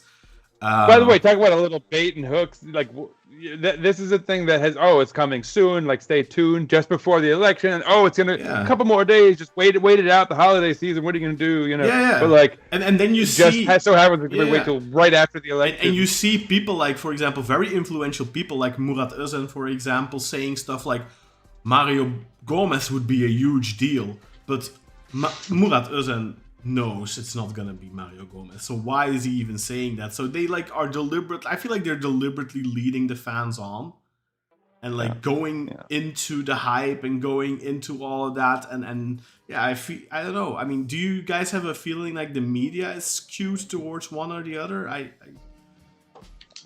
do. I feel this might just be the quantity of interviews that Adali is doing, but I feel like for every Yücel quote you get like 3 Adali quotes. Like 74. I was gonna exaggerate a little bit. Yeah. No, I've heard way too much from Serdal Adali in the last like month, and it's just like literally every point he's brought up the exact opposite point within a week, or vice versa. You know, he'll just if it's popular, then he'll kind of expand on it even more and make it even more populist. But like, there's very little consistency with where he's been standing, I would say. All of his bad ideas have been sort of replaced with sometimes better ideas, sometimes just he's very reactionary. I mean, I think both of them are to an extent, but I feel like Adali is extremely reactionary and is basing a lot on what he's saying, on what he thinks the people want to hear. And that's just Ural brought this up, and I think he tried to bring us back to it at one point, and I in retrospect, I don't think we can talk about this enough. He promised to buy land 10 minutes from the airport and 10 minutes from the city center. What? Like, that's fictional. It's just not. It doesn't exist. I don't know. You can't promise things that don't exist. No, but Kaan, like, you gotta hit up. I know you haven't been in a little while. I'm not very good in my. I mean, but the airport is like it's about an hour and change by car without traffic. Yeah. Without traffic, there's no 10 minutes from the airport and 10 minutes from the city center. It depends on what you call the city center, right? I mean, exactly. Yeah, that's gonna be the play, right? That's what I'm saying. Like it's a play on words at best, and it's kind of it's a dirty lie in reality. Honestly, I was gonna say at worst, but that's not even the worst. It's just not. There's no accuracy to that statement. Yeah. Unless you really stretch the meaning of words to the point where, like, you know, I don't know. You consider the city center what, like, Google Maps, like, like gives you detailed street views of or something. Like, you'd have to come up with some real kind of fancy caveat to explain how that could be even remotely tied to reality. Yeah.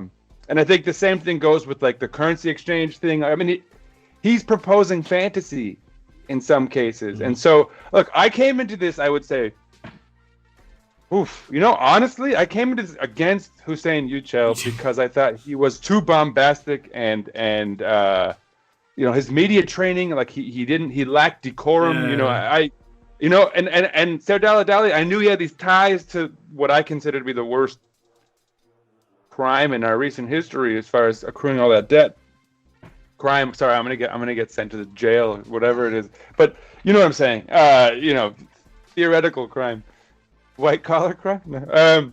But at this point, like for me personally, seeing the extent to which Serdal Adali has done just these flips and jump through hoops and come up with all these explanations for every stupid thing he said, and just the extent to which he's just gone off into Never Neverland, gone off into pure epic high fantasy, I don't. I'm struggling to view him as not just a bad candidate, but as something that could be really kind of dangerous for the club. If he's elected. Well, I want to give. I fear what he's saying is what I'm saying. I want to give Ural a thought exercise. We can get to the comments in the meantime. But Ural, if I were to ask you to objectively make a pro and cons list for both candidates, could you do that? Maybe have a thing, Yeah, sure. And then in the meantime, sure. maybe we can get to some more comments, and then we can get to your pro and con list. Sure. And I love the comment section, by the way. I feel like it's gotten so vibrant, and it's so like international too, which it's like everything we'd ever dreamed it would be, Kaan. Yeah. Grey Wolf says, I could be wrong, but don't big corporations get special rates on loans that's usually lower than the real rate? Couldn't Beşiktaş be able to refinance the debt at a better rate? Yeah, and I think that's the question mark. Again, we're dealing with the government as the debtor, or no, we're the debtor as the person who gave us this loan. So I think it's a slightly special condition. It was a very special. I think the loan itself was very unique. The timing of it and the conditions for it. So it's not. It's not a government loan though. It's a consortium of banks. So yeah, but it was like orchestrated by the government, right? They enticed those banks to help Turkish football in a sense, but ended up. All the typical. I think that this is probably we've been asking ourselves the question. Like, how come the level of the league has seemingly gone down? Like, not so much the top teams, but like the smaller teams. Like, the gap between the smaller and the big teams have become much, much bigger. If you look like, for example, for like a Başakşehir. I think that perhaps those clubs are suffering as well from what we're suffering from. And that's part of the reason why, maybe. Like, if you look at like Adana Demirspor and a Kayseri, like maybe not Adana Demirspor because they just spent a ridiculous amount of money and it's kind of logical that they end up where they are. But like a Kayserispor, for example, which I was always under the impression was a relatively okay ran club. Like, how have they been... They built their new asset, their stadium. Yeah, how have they been in such a bad spot for the last 3-4 years? I think this is the answer to it. Exactly, like they're having this conversation, but they're probably significantly more impacted. They might only be having to pay off like a $10 or $20 million loan, but I mean, if they have to pay 50% on that as well, like if they, let's say they have a 20 million loan and they have to pay 10 million on it every year. 10 million is those guys' annual budget. For them, that's it's like how often do they sell a player for that sort of it's once a decade. You have like a Mehmet Topal. I mean, sorry for anyone I just gave PTSD. Topuz. Mehmet Topuz. Topuz, yeah, not Topal. Topuz. You know what I'm talking about. I've had it. I don't know if you guys noticed, but I switched over to wine when we moved into finance because I needed to lubricate this conversation a little. I knew this would be depressing. Is where I'm going with that. No offense, Ural. I didn't mean like it's been lively. It's been fun. No, I you know understand. What I meant. It's a depressing subject. It's not that depressing, I think, because there's light. Well, no, I mean, but you know what I'm talking about with the Demirura and stuff, and like how have we gotten into this? I knew we were going to be dredging the depths of our recent history. Is all. Yeah, but I find the prospect of potentially getting out of that bank loan extremely exciting because I feel like that is going to breathe a breath of fresh air through the club that we haven't felt since this opening of the stadium. Unless Adali wins. I mean, maybe he can still do it. Maybe he can still get us out of it as well. Maybe, I don't know. I don't know how he's gonna do it. I feel like he's a lot vaguer. I mean, he's like, wouldn't he have proposed it by now, though? Even like he doesn't even seem to be focused on. He's on record as well saying that his intention is also to get us out of that. But I feel like he makes less of a big deal about it and less of a priority. Yeah. Maybe he is. It would be weird to me that he isn't, but maybe he is not aware of how impactful that is on the club. But yeah, I don't know. That suggests a problem with his capacity to view the project he's trying to embark on here. But anyway, Sebastian says has been. So we asked the group where they are. Grey Wolf says Yücel. Sebastian says, has been clear from my comments so far, I guess, but I am clearly for Yücel. Nathan, gotta be Yücel. He's motivated to clear his reputation. If he fucks it up, we get rid of him in May, and he's rich. I couldn't agree more. Grey Wolf, by train it takes 40 minutes from the airport. Total about an hour to get to the Asian side with 3 train transfers in total, or 2. Yeah, which was what I was suggesting about how that's sort of an unrealistic concept that he'd be 10 minutes from both. But so, yeah, there we are as far as the comments go, which puts you on the spot now, Ural. Where do you land? Yeah. So I'm bit surprised that there are no Adali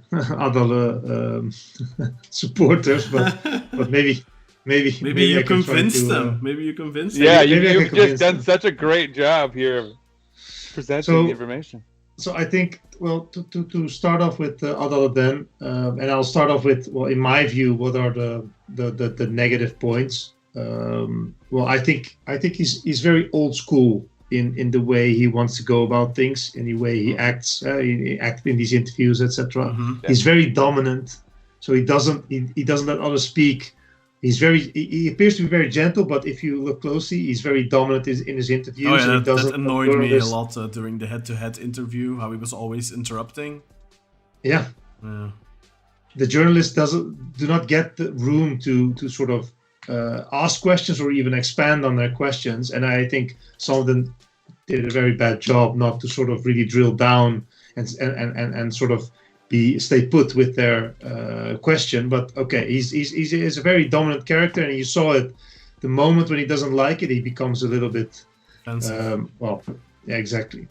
Well, with his plans, I think there's a lot of intransparency, and he's not clear on details, which doesn't give trust on these type of plans in my view. I think he didn't do proper due diligence with his candidates, looking at the Galatasaray board member he's now proposing. Yeah. So that says something about how serious, or sort of how his professional, in my view, his professionalism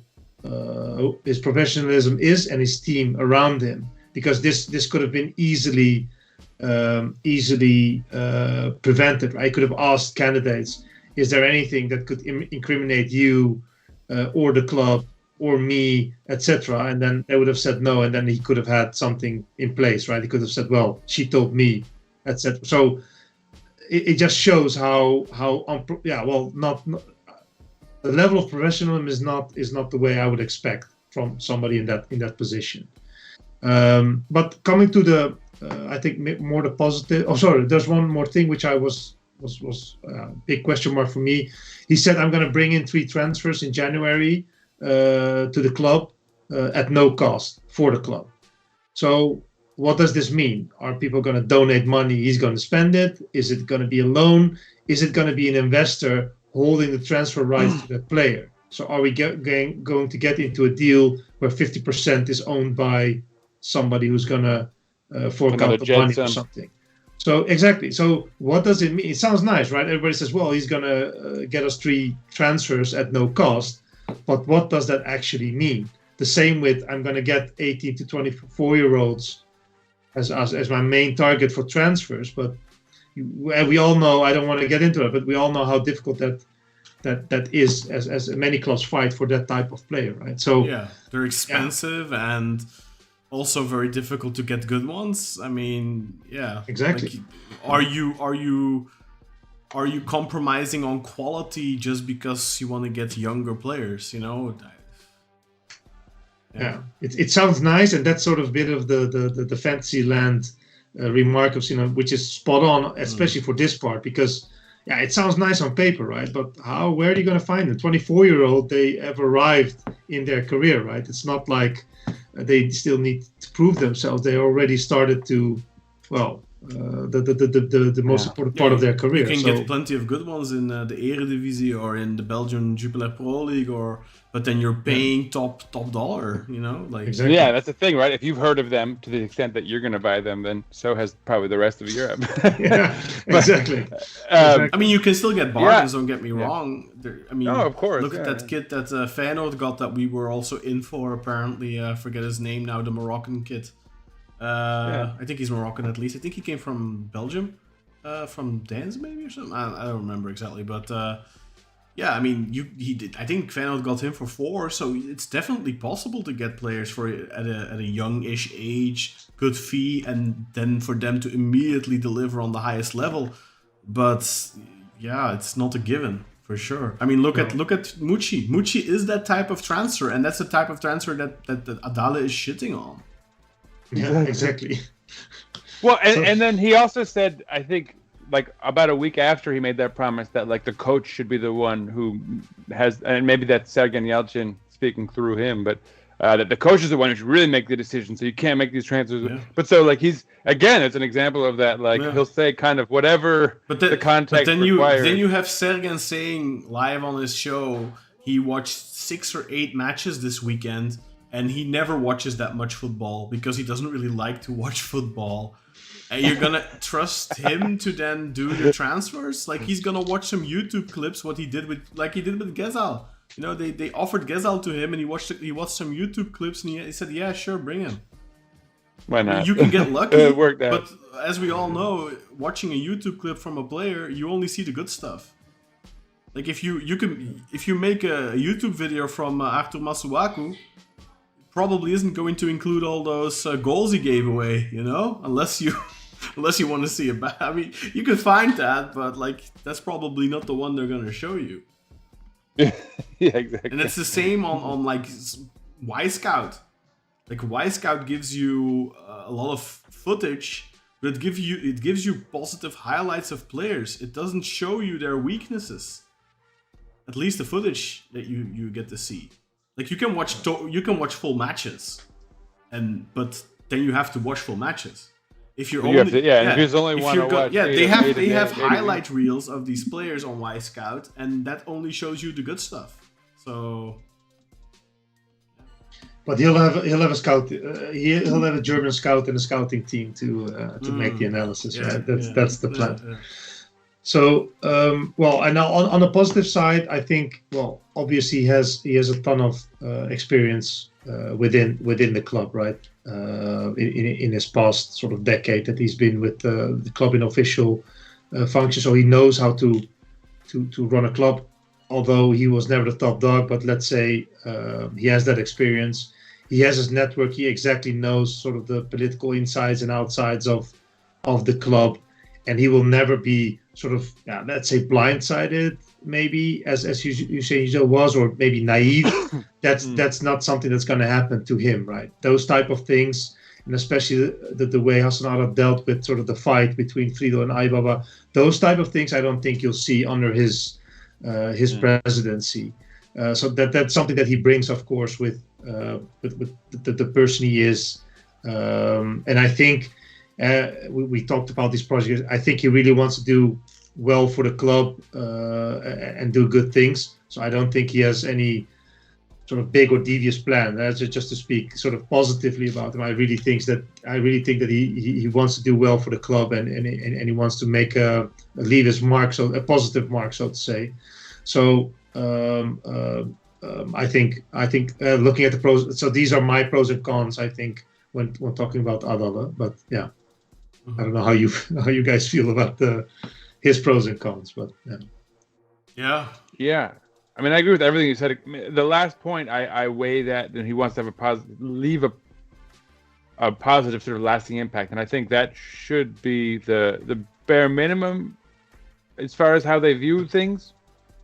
But it's also like I think everyone comes in with certain aspirations, and then the kind of reality hits them. You know, sometimes it smacks them right in the face in a negative way, and you know they can't leave a lasting impact that's positive, and in fact often a negative one. You know, I guess my only fear with him is like, can he impact the club positively in a way without getting a bit of luck kind of falling in his path, you know, along the way too, right? I mean, I don't know, Kaan, what do you think? Yeah, I mean, I am very, very stuck on that bank union thing, man. And for me, whoever can get us out of that quicker, I think regardless of what happens in May, if you have a candidate and get you out of that bank union agreement now, like before the end of the season, like it's like, for example, let's say we sell a player. Now we're talking, like, Yücel apparently has an agreement with a Saudi team to sell Musrati.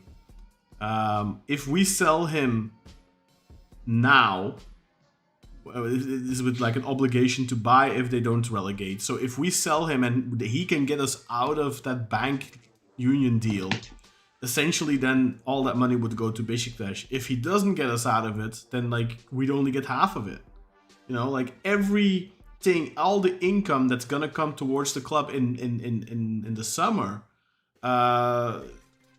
it's dependent fully on getting out of that deal. If you can get out of that deal on time before the new fiscal year starts, which is at the end of May, I think. I think the club's fiscal year closes on the 31st of May, but I could be wrong. Then, you know, that's and you start off with so much more breathing space for the new season, and you set yourself up for an easier summer, a less confined summer, a summer with more options to bring in new players and all that, young players potentially, because then you can, you know, let's say you have 20 more million to spend suddenly, and you can start looking at young 18 to 24-year-old players that are actually worth looking at, you know. Like, you're not gonna find a lot of players in that age range on a free transfer, you know, good ones at least. So you're probably always gonna have to pay a transfer fee. So we're gonna need that money. So for me, I don't know. I mean, I have big question marks with Adali on how quickly he's going to be able to get us out of that bank union agreement. And I think unless he has something concretely planned, which I doubt he does, because otherwise I feel like he would have already put it out in the ether. I don't know if there's really a big positive for me. Long term, maybe those real estate project could end up really helping the club. But if in the meantime we are wasting 18 months, then we're 75 million euro poorer. So I don't really see a massive pro on his part. And to piggyback on what you're saying, Kaan, and I think it's really important. And to piggyback on not just that, but something you said previously, which is like there's this tendency for incoming presidents to discard everything that's preceded them, right? To throw away the baby with the bathwater. Whatever you're inheriting, you got to get rid of. It's like, it's my turn to leave a legacy on the club and all that. And when Adali made that gesture about how we need like a year and a half rebuild, it really suggested to me that he's kind of fully invested in perpetuating that he's gonna, you know, try to get rid of as much as he can, kind of, and, you know, and start from scratch. And like, I only see that as setting us back. You know, I think forgetting all of the financial stuff for a brief moment, what we have on the pitch now is not that far from what we need. We have to get rid of a few bad apples. We have to fill out the depth, right? I mean, that's going to take, again, like June, in the summer is where we're going to really fill out the squad to the extent that we need to. Hopefully. But like this winter, we can take care of, you know, hopefully. And again, if we have someone who's trying to build on what we have now, as opposed to sort of tear it all down and start from scratch, we could just bring in a few key pieces, remain competitive, maybe like get a few points higher up, you know, like not end up as lowly as we did last season, you know, maybe end up 10 points behind first place, you know, finish in third maybe. But that would require, again, putting minimal investment into shoring up holes in the squad right now, right? Giving them creative outlets, things of that nature. If your project is to sort of say like this whole thing has failed and to sort of to prove it, you're going to kind of undermine this project and you know, sell things, you know, a dime for a dollar. If you're gonna start trying to offload, Exactly. I mean, like, for example, if you say, oh well, Jitson is one of the players with value in this team, let's sell him. I mean, I think that would be a mistake. Sort of salvage, So what? No, like, and your Al Musrati sort of example is probably even better in that regard. You know, like if it's all about kind of proving that the last group failed, in the process of building your own project, Yeah, but that's you're gonna. It's a self-fulfilling but that's prophecy, Yücel right? doing. You're gonna fail. Yücel is selling him now, right now, though, which is, I think is one of the cons against him. And not necessarily that he's selling him, but the deal that he's selling him for. So, like, Ural, what do you think are the pros and the cons for Yücel? Let's start with the cons, maybe. Yeah, to start with cons, I think he, especially in the beginning, he limits himself by going for the popular choices. I think he's very influenced by the public opinion. I think there were some examples that were given already in this in our discussion. So that's something that he has. He is very fond of big names or aiming for big transfers, right? That's sort of always on his mind, sort of in a way weirdly enough. He has a very limited football vision. I haven't heard a real vision for Beşiktaş, basically. Obviously he has a business vision, but the football vision is very limited, so he's dependent on others for that, for a large part. I think he's in a way easily influenced, or he's very loyal, right? So the fact that he paid for everything and he didn't want to leave Hasan Arat hanging, it's on the one hand a good trade, but also he doesn't know when to sort of stop with being so loyal and be very how do you say that, assertive on the choices that he makes, which is interesting, I think, because as a president you definitely need that to run sort of a professional board. A funny example was what I wrote down was that he's asking around for transfer ideas. He said, joking, like, I even asked the hairdresser for if they have names in their mind, or the barber, I should say, which is, well, I think it's funny, but it's also showing. I think he really is interested and wants to know what other people think and if they have ideas about. So that's, in a way, it's crazy, of course. Yeah, the whole controversy with him, with Ali Ece saying that he talked to him and asked him for his opinion on a left back. Yeah. So that was that stirred quite some controversy. Yeah. So on the one hand, he's very open. I think he is what he is, very black and white as he puts it. And also what I like is that he stated multiple times. He says, "I know my limitations. I know what I'm not good at, and I will leave that to the professionals to do," which is a good thing. At least he knows himself, and he's not sort of he's not trying to overcompensate for things that he can't do. So I think that's a good sort of a trait that he has. He's very business-minded. Of course, he knows how to run a company. I think he's saying the right financial things, or at least he knows how to solve them. The only point I have with getting those loans without interest, there are tax implications to that. You cannot get, if it's not a donation, get a loan with a 0% interest. Usually that's not possible. So there will be some cost implications or tax implications there. So, but I'm sure that they know this and they will figure that out. But yeah, it's also, again, it sounds nice getting a loan without zero interest, but usually that's not the way it works in the real world, I would say. So I think a positive is that he has a younger team, right? These board members, so it's a bit of a fresh view on this organization. I think that's a positive that he brings to the table. That's one of the big accusations towards him, though. Like that's something that a lot of people are saying, is that this is a continuation of Arat's board. Onur Guçmaz and Mete Varda were both on the Arat board. I've seen somebody say there's like 8 people with ties to Arat on that list. I couldn't find the 8, but maybe... Me neither. Yeah. No.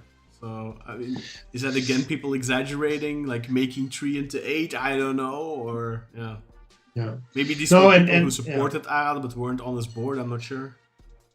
Yeah, but the thing is, I'm personally less sort of hang up on Hasan Arat and sort of what happened in that period. Obviously, there was bad management. I don't know if there was bad intent or all those sort of the theories that go around. He has seen what went wrong. He saw it from close.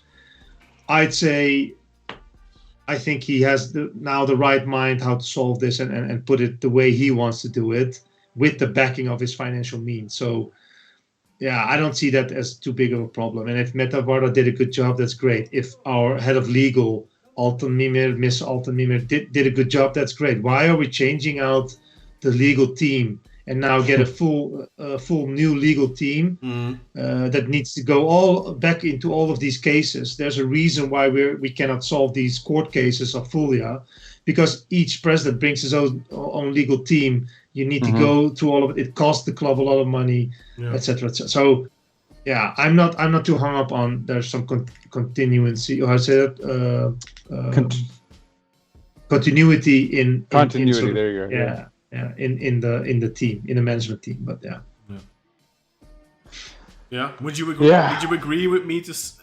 I kind of see Yücel as the safe bet almost. I mean, I think both are not ideal candidates, but I think from the two, to me, it looks like Yücel is the safer choice. I don't know if you would agree. Well, at least he has the financial means to back it up. So I think in that sense you're right, which is also not fair. But I think the way he wants to approach things and his ambition, right? He's not talking about 1.5 years. He wants to do things now. I think you're right. I don't think we have the luxury to sort of linger for another 1.5 years while the rest continues to invest and expand the team, etc. Things like that, or invest in the team and transfers. I don't think we have that luxury. So yes, it's a safe bet, but I think it's also a necessity if we really want to keep track of, I said, or keep close to the other competitors. And to tie a couple of your points together, Ural, I think you take his financial might, the fact that he has the ability to back his ideas with his own money, and you take in the fact that he's so worried about what everyone thinks. And again, for better or worse, right? Because we've all been critical of our fan base of late and the demands they make and some of the things they say. But his wanting to leave a positive impact and his sort of wanting to redeem himself when he makes a mistake, I think a lot of that comes with, right, like being so concerned with what people are thinking about him. And so in a way, that's like a bad thing and a good thing in that, I think it compels him when he makes a bad choice because the fans pushed him towards it, and things kind of blow up. And again, he gets blamed for it. I think his impulse is to fix that and to sort of throw even more money at something else to sort of, get people's attention. But which, again, right, like not ideal as far as planning and thoughtful construction of how you're, organizing organizing an organization. Sorry for that. You know what I'm saying? Yeah.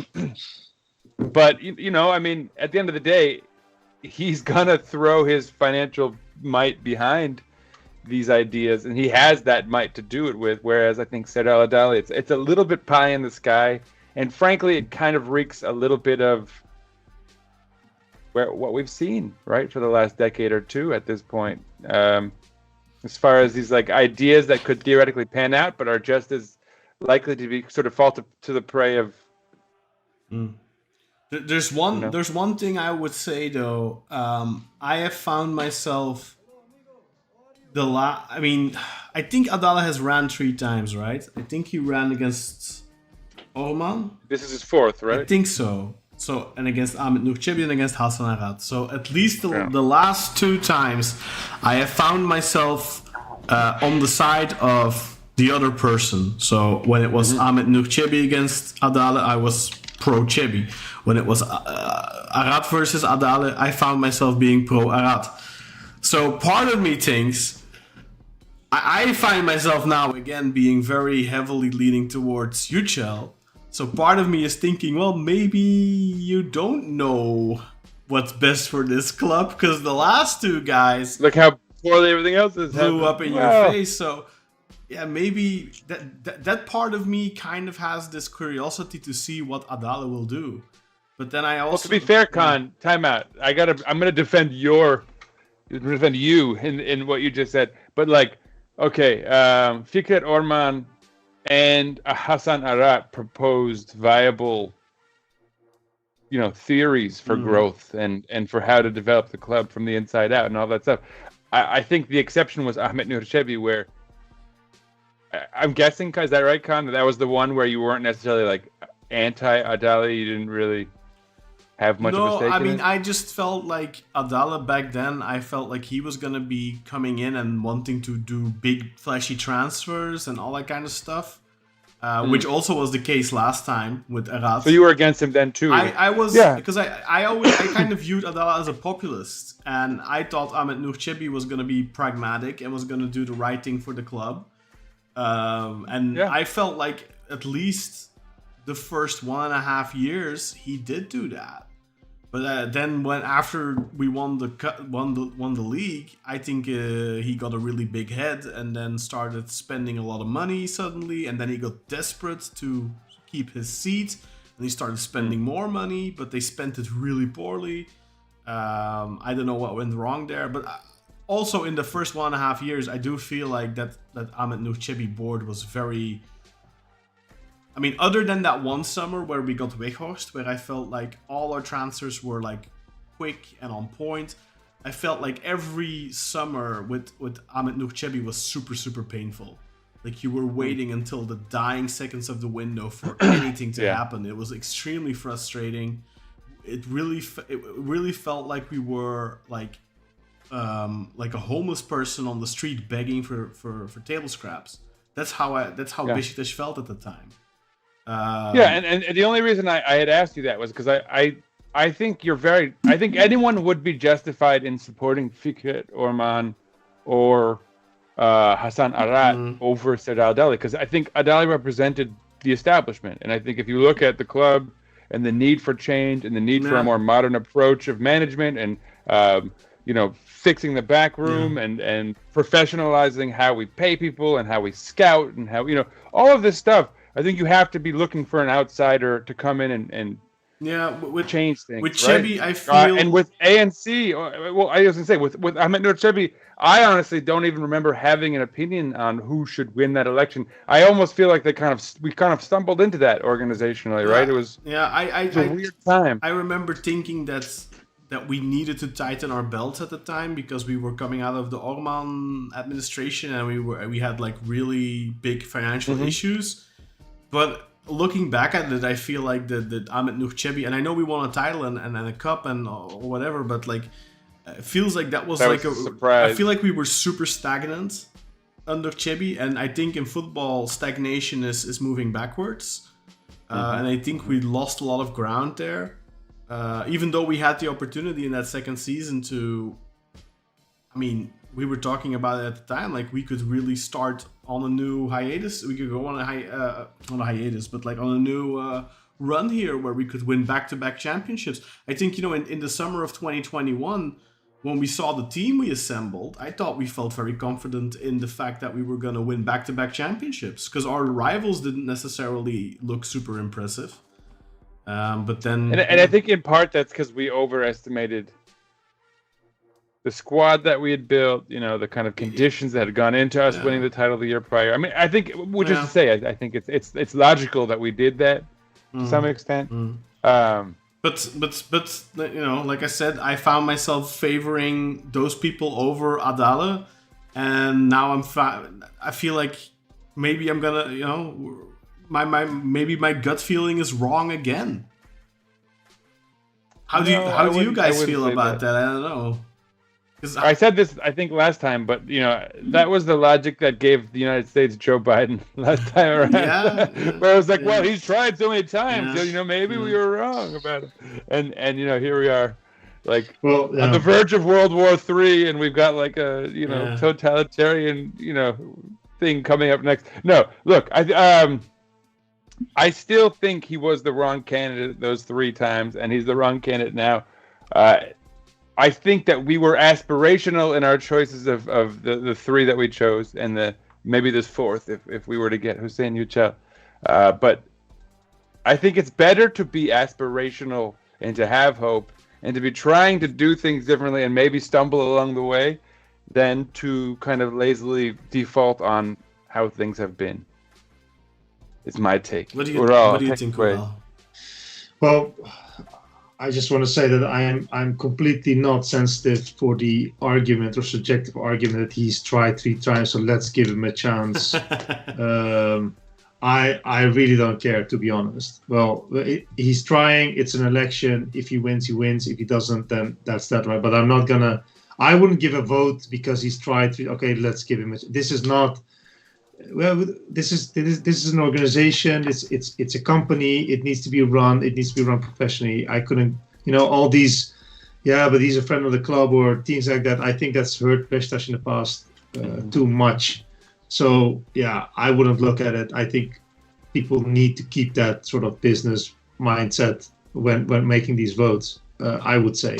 So yeah, maybe you can't. Third time is a charm, and this time you get the right candidate that provides the result. I don't know, but also I think in the past we've had presidents that didn't had that sort of wealth or money behind them. Yeah. We've never had a rich president like that. No, so I'm a bit fed up with sort of this take on that we also always have to do with sort of less money. Yeah. And there's no reason for it, because I think if you do it right, if you set up the organization right, I think it will attract more money. More people who maybe want to donate or want to give the club money. If they see it's run properly, right? So I think the network of Beşiktaş is big. There are a lot of big businessmen in favor, sort of a fan of Beşiktaş. So, but when it's not run right, I understand they don't want to get involved in this. Right? So, but if you don't create this with these presidents that are, well, forgive me for saying it, but at best sort of mid-tier, right? Because we're not aiming for the highest that we can. So that's why I think people with ambition is good. Let's try that ambition, especially if he wants to gamble or sort of put it in his own money, use his own money for it. So I'm done with this sort of like I said, people who only come in to gain from the club instead of the other way around. Question from Grey Wolf, by the way. What about Serdar? I don't know who he means. Does he mean Serdar Bilgili? I don't know who he means. Toprak Tepe. What about Serdar? If he was running, would you prefer him over Adali and Yücel? Grey Wolf, can you just specify over which Serdar you mean? Do you mean Serdar Bilgili, or am I missing somebody obvious there? I like the type of addle, because I'm sure that was an autocorrect addle of Adali, but we might be addled with Adali pretty soon. Yeah. Yes. So I mean, I guess he means Bilgili. Well, I mean, Bilgili has been that's 20 years. I feel like he's also somebody who kind of rose his own profile by being Beşiktaş president.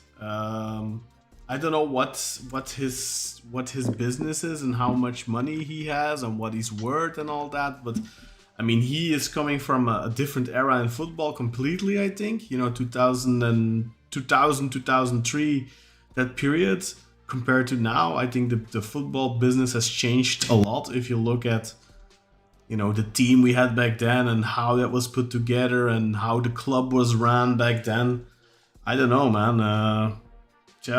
I don't know enough about Serdar Bilgili, honestly, about his background and all that. I think the better question potentially would be what about Fikret Orman? Because that's somebody a lot of fans are clamoring for. And that's a question I would like to ask you. Well, if Fikret Orman was running right now, would you still be leaning towards Yücel, or would you want to go back to Orman? Yeah, I obviously did a big thing for the club, right? Because building a stadium or finishing it, that was a big thing. That wasn't easy by no means. I think we should be very grateful for that and very thankful for that. But I still would compare his plans. I wouldn't say because of that, let's give him the reins and let him do it. He's a great talker, and I think that's what a lot of people are I see that with my friends, like they're talking, oh, Orman in May, Orman in May, Orman in May, and they just want Orman because Orman is a really charismatic guy, a really good talker, very smart. But also, Orman is not a billionaire, and Orman is not going to just get us out of this bank union thing, I think. I would still say Yücel, honestly. Yeah, like I said, I would want to compare the plans. Of course. What are the ideas? What is he going to do, and how is he going to do it? I think that's the only fair assessment that you need to make when you cast a vote or decide between the two. But sort of his achievements in the past, yeah, it's a bit cliche, but it's of course not a guarantee for future. Yeah. Exactly. Yeah. So that's why, yeah. Of course, he's great to have. Maybe if everything goes wrong, and then he can sort of run in May. Otherwise, whoever takes the reins, I think they should be given time if they do the right things in the first 6 months. Yeah, that's fine, right? So I understand you cannot do everything in 6 months, but unless there's still chaos, I don't think that he should run in May. Aaron's question, there were rumors back then that Demirören had paid fans to swear at Bilgili and stuff like that. Have you ever heard those rumors? It was, yeah. I mean, I've heard that, yeah. I've heard those rumors. I've heard a lot of rumors. I've also heard from somebody once that supposedly from Pascal Numa's own mouth, that Numa didn't get fired from the club because of what he did in the game against Fenerbahce, but that the reason he was let go was because he was putting it to Bilgili's girlfriend. That's a story I heard. So, I mean, I don't know if any of that is true. Bilgili definitely did resign because fans were swearing at him. I think that's the same reason why, because this is something we want to forget, but I think Süleyman Seba also ended up stopping because the fans started protesting him and I don't know, swearing. I don't know about that, but Bilgili definitely stopped because of that.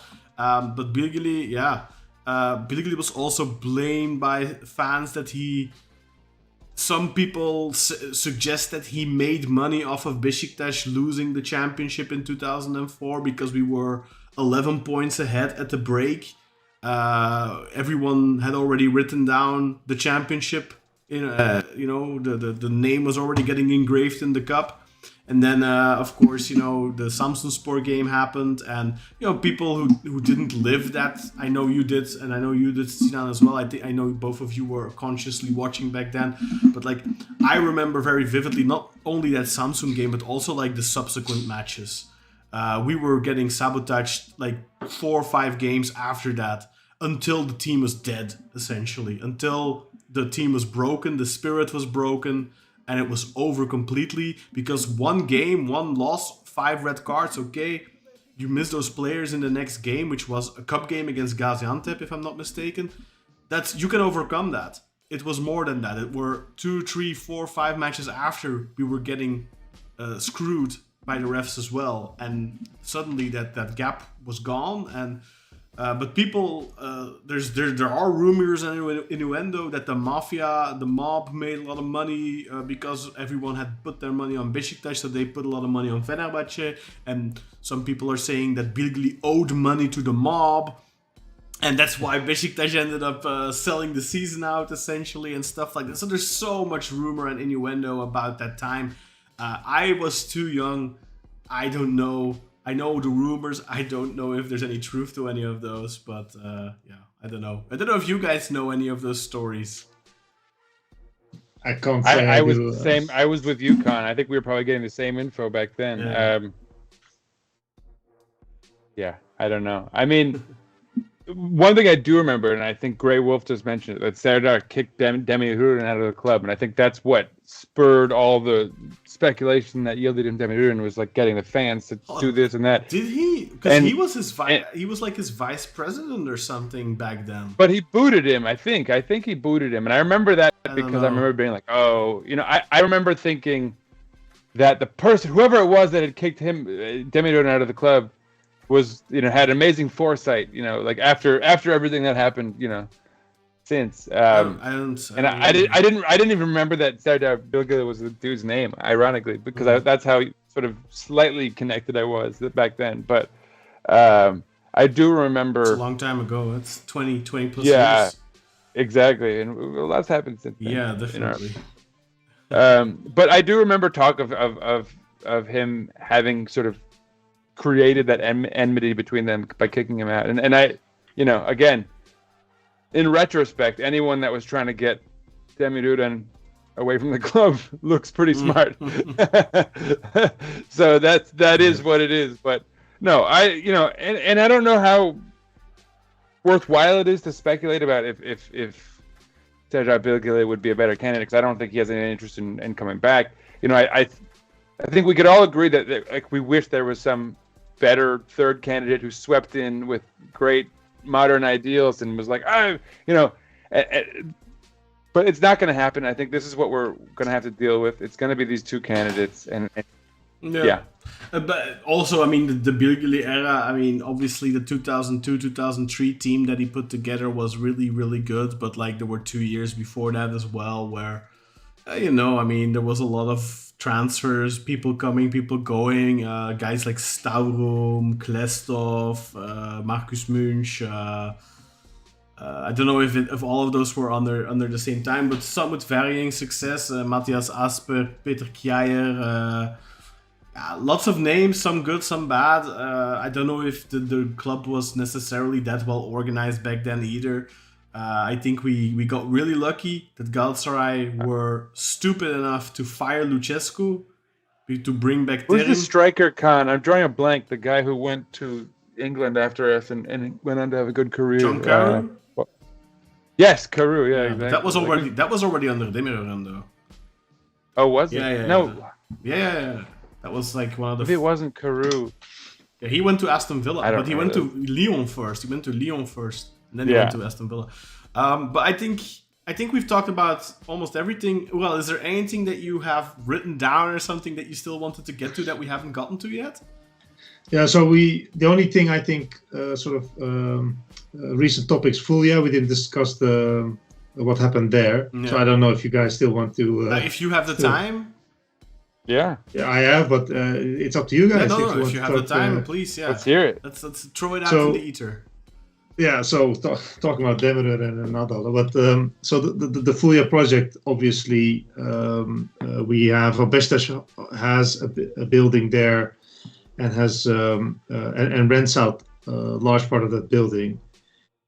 So I'm not talking about the issue. There's also an issue with the project itself, right? So where we got less, where we should have gotten more. That's that famous picture that Hasan Arat showed in one of the conferences, where he said, okay, this 66% is owed by us, while the developer got 33%, and you see a much taller building, which is 33%, and we got two small buildings. Exactly, which is 66%. So something's wrong there, right? Yeah. So the whole project, there's something wrong with the whole project, and there's a court case. Well, at least there's some legal proceedings. Well, they want to start it there, but that's, I think, a longer that already runs, and it's a much longer project thing. But at the same time, Hasan Arat announced that at the top level, that the developer is renting sort of the top level, but they're not paying any rent, and that they were going to start proceedings to get them to pay the rent and basically get out. They had their sign on the building, their own sign of the name of the developer. So what has happened in this week was that the head of legal, well, they basically won the case in court. Mm-hmm. So the judge said the rent up to 1 million, I think 1 million euro, it equals to 1 million euro, needs to be paid, which was unpaid until now. That needs to be paid to Beşiktaş, and you also need to leave. You need to vacate the This is premises. Acciolo, right? This is that whole yes. thing. Yeah.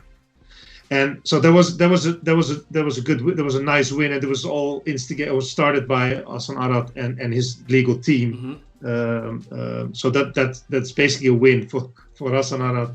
He really came through. Well, they came through on that part, which was good news.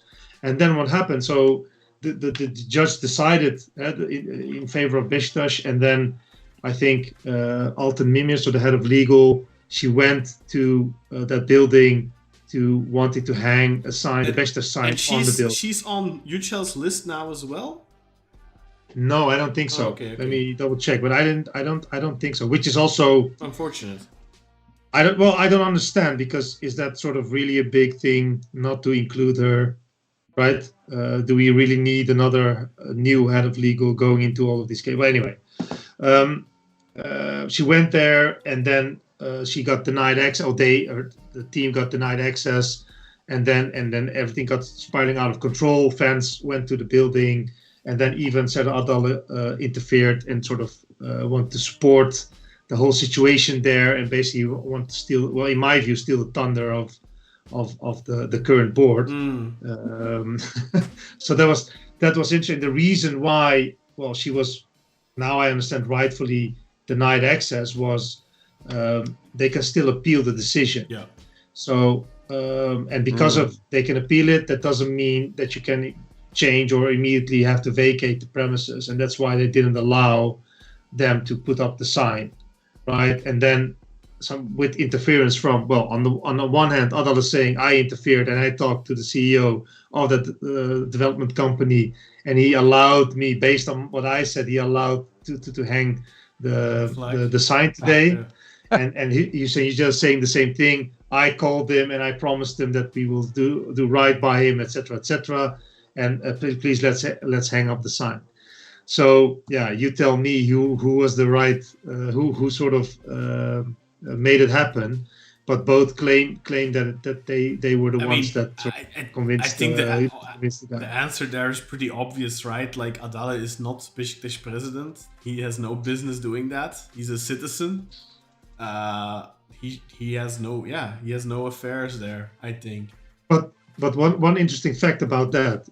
On the one hand, what's interesting is that they on the street they gave some sort of interview. So the guy of the head of the development company, and Serdal Adali was right beside him. The head of the development company knows Adali for what, more than 20 years now. So then I thought, okay, you knew this issue. And you waited for years now to resolve it. Why did you never intervene? You know each other. Why did you never intervene and help the club out when you heard that they were not paying rent? Look, it's who started the whole Fulia project? Right? Exactly. And Adali was part of that board. So the fact that guy has a building there or is renting that building there, babe, 1 plus 1. Well, look, guys, and here's the, like, if you want the, maybe, I'd like to think more objective take on this. Like, if you really want to thank someone for it, it's probably Hasan Arat, who got all of those legal proceedings in order and fixed it. It was not either of those guys. And what's sort of distressing to me about the whole thing is, so you've got Serdal Adali sort of trying in every way to shit on Hüseyin Yücel as like a inheritor of Hasan Arat's legacy. But at the end of the day, I think we can all kind of understand why we were supportive of Hasan Arat when he came in, because he was coming in, bucking the establishment, and he had all these plans, like what we're talking about right now, right? Like, and he came in, and a lot of them he actually came through on the Black Wall, right? That's him. That's in development. Significant efforts, right? But you know what I'm saying? He made the efforts. He did the work. These things are actually happening. We don't know how much of it was his illness and how much of it was ever else that sidetracked most of his project. But at the end of the day, if you really want to address someone as being sort of lesser than because of their connections to previous boards, I really feel like Hasan Arat's like very small window of work to criticize is so much less than Demirören. It's like Putin kind of accusing his enemy of something he's about to do, kind of one of those, like, if you really want to look at someone's past, Adali has far more nefarious ties. And as Urel said, right, like, given all these ties he supposedly had, why would he wait till now to exercise his influence? It feels more than opportune. It's sort of, again, shady, to borrow from the Grey Wolf from earlier, right? Like, I think it is. I think it leaves a lot of question marks. Again, like Kaan also rightfully said, there's ties with the whole Fulya project itself, and then now sort of trying to steal the thunder or trying to make it look like you sort of saved the day. It doesn't speak for him, right? It's I don't think it's right. And on the other hand, Hüseyin Yücel could also be a bit more on the forefront. He wasn't in the country, so he couldn't be there. But I don't know, not a written statement, but make a video statement. So you photo up, yeah, exactly, and that would have helped him, I would say. But he's also, I don't know. He's too kind. He was, in my view, was too kind in this process with dealing with Adala on this topic. But that might cost him the election. Hi to Beşiktaş Football Academy Accra, by the way. Hi Mo. Yeah. And what's Eren saying? We haven't had stability ever since Seba. Well, I think we had some stability at least with Orman for at least 5 years, I would say. But yeah, I mean, the last 7 or 8 years, the club has been extremely unstable.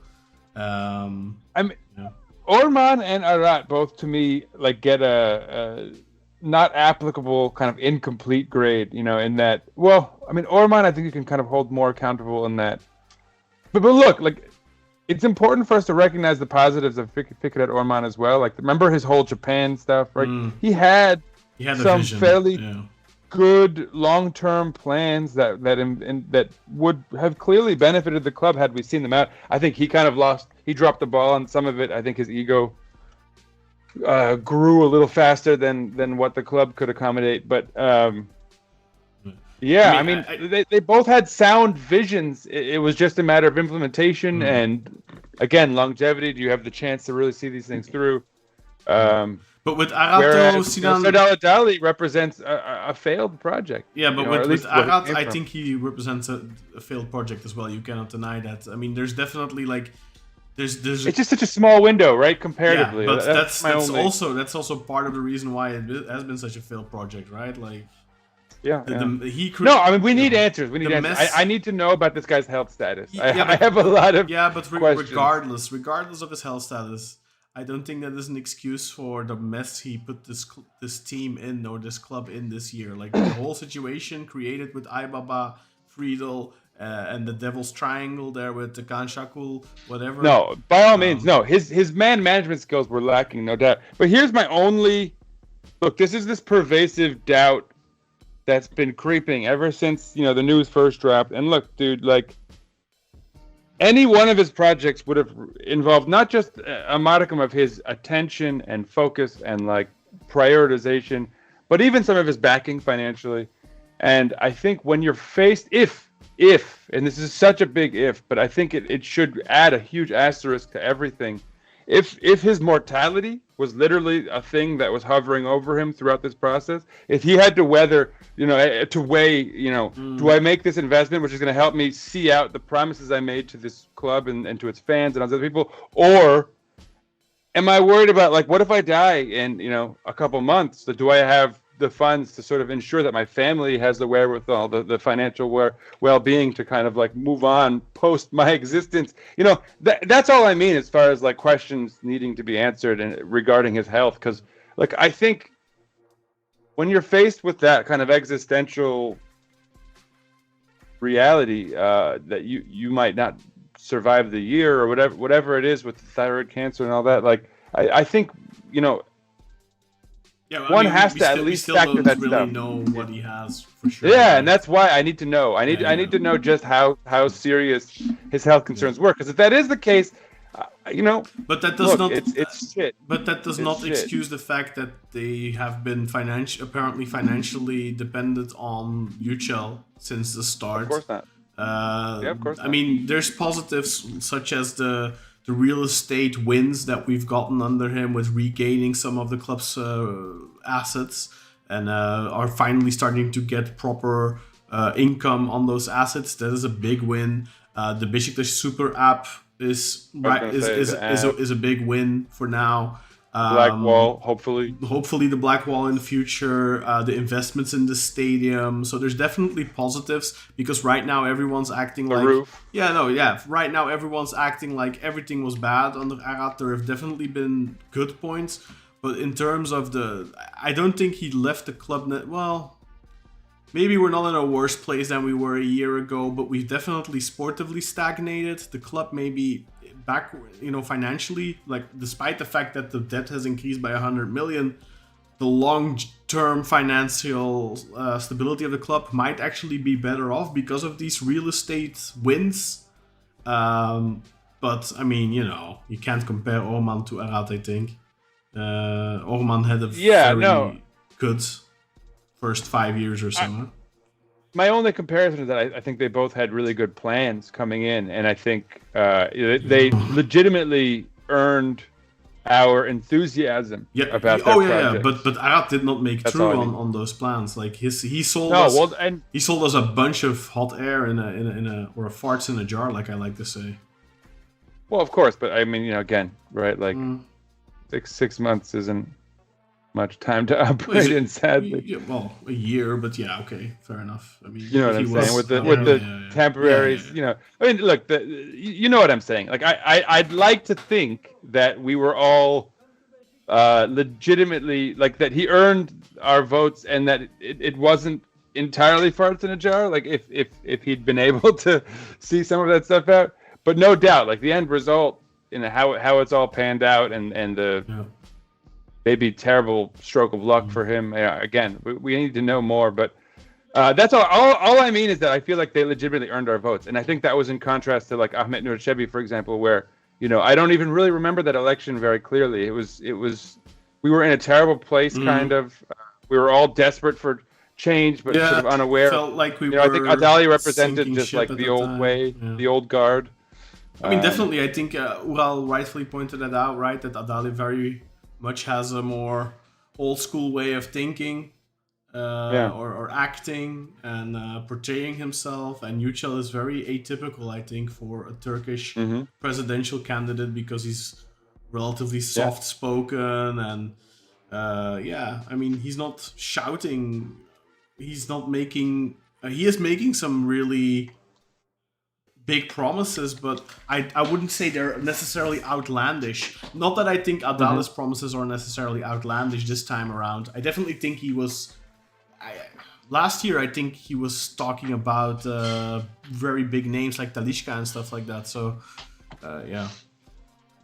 Didn't he mention Talisca recently? Yeah, he did. He mentioned it because he said, "Well, you spent 37 million on Musrati and Mucci. We should have just brought in Talisca. You could have brought Talisca for that money," is what he essentially said. But But I mean, that's I mean, we all know that.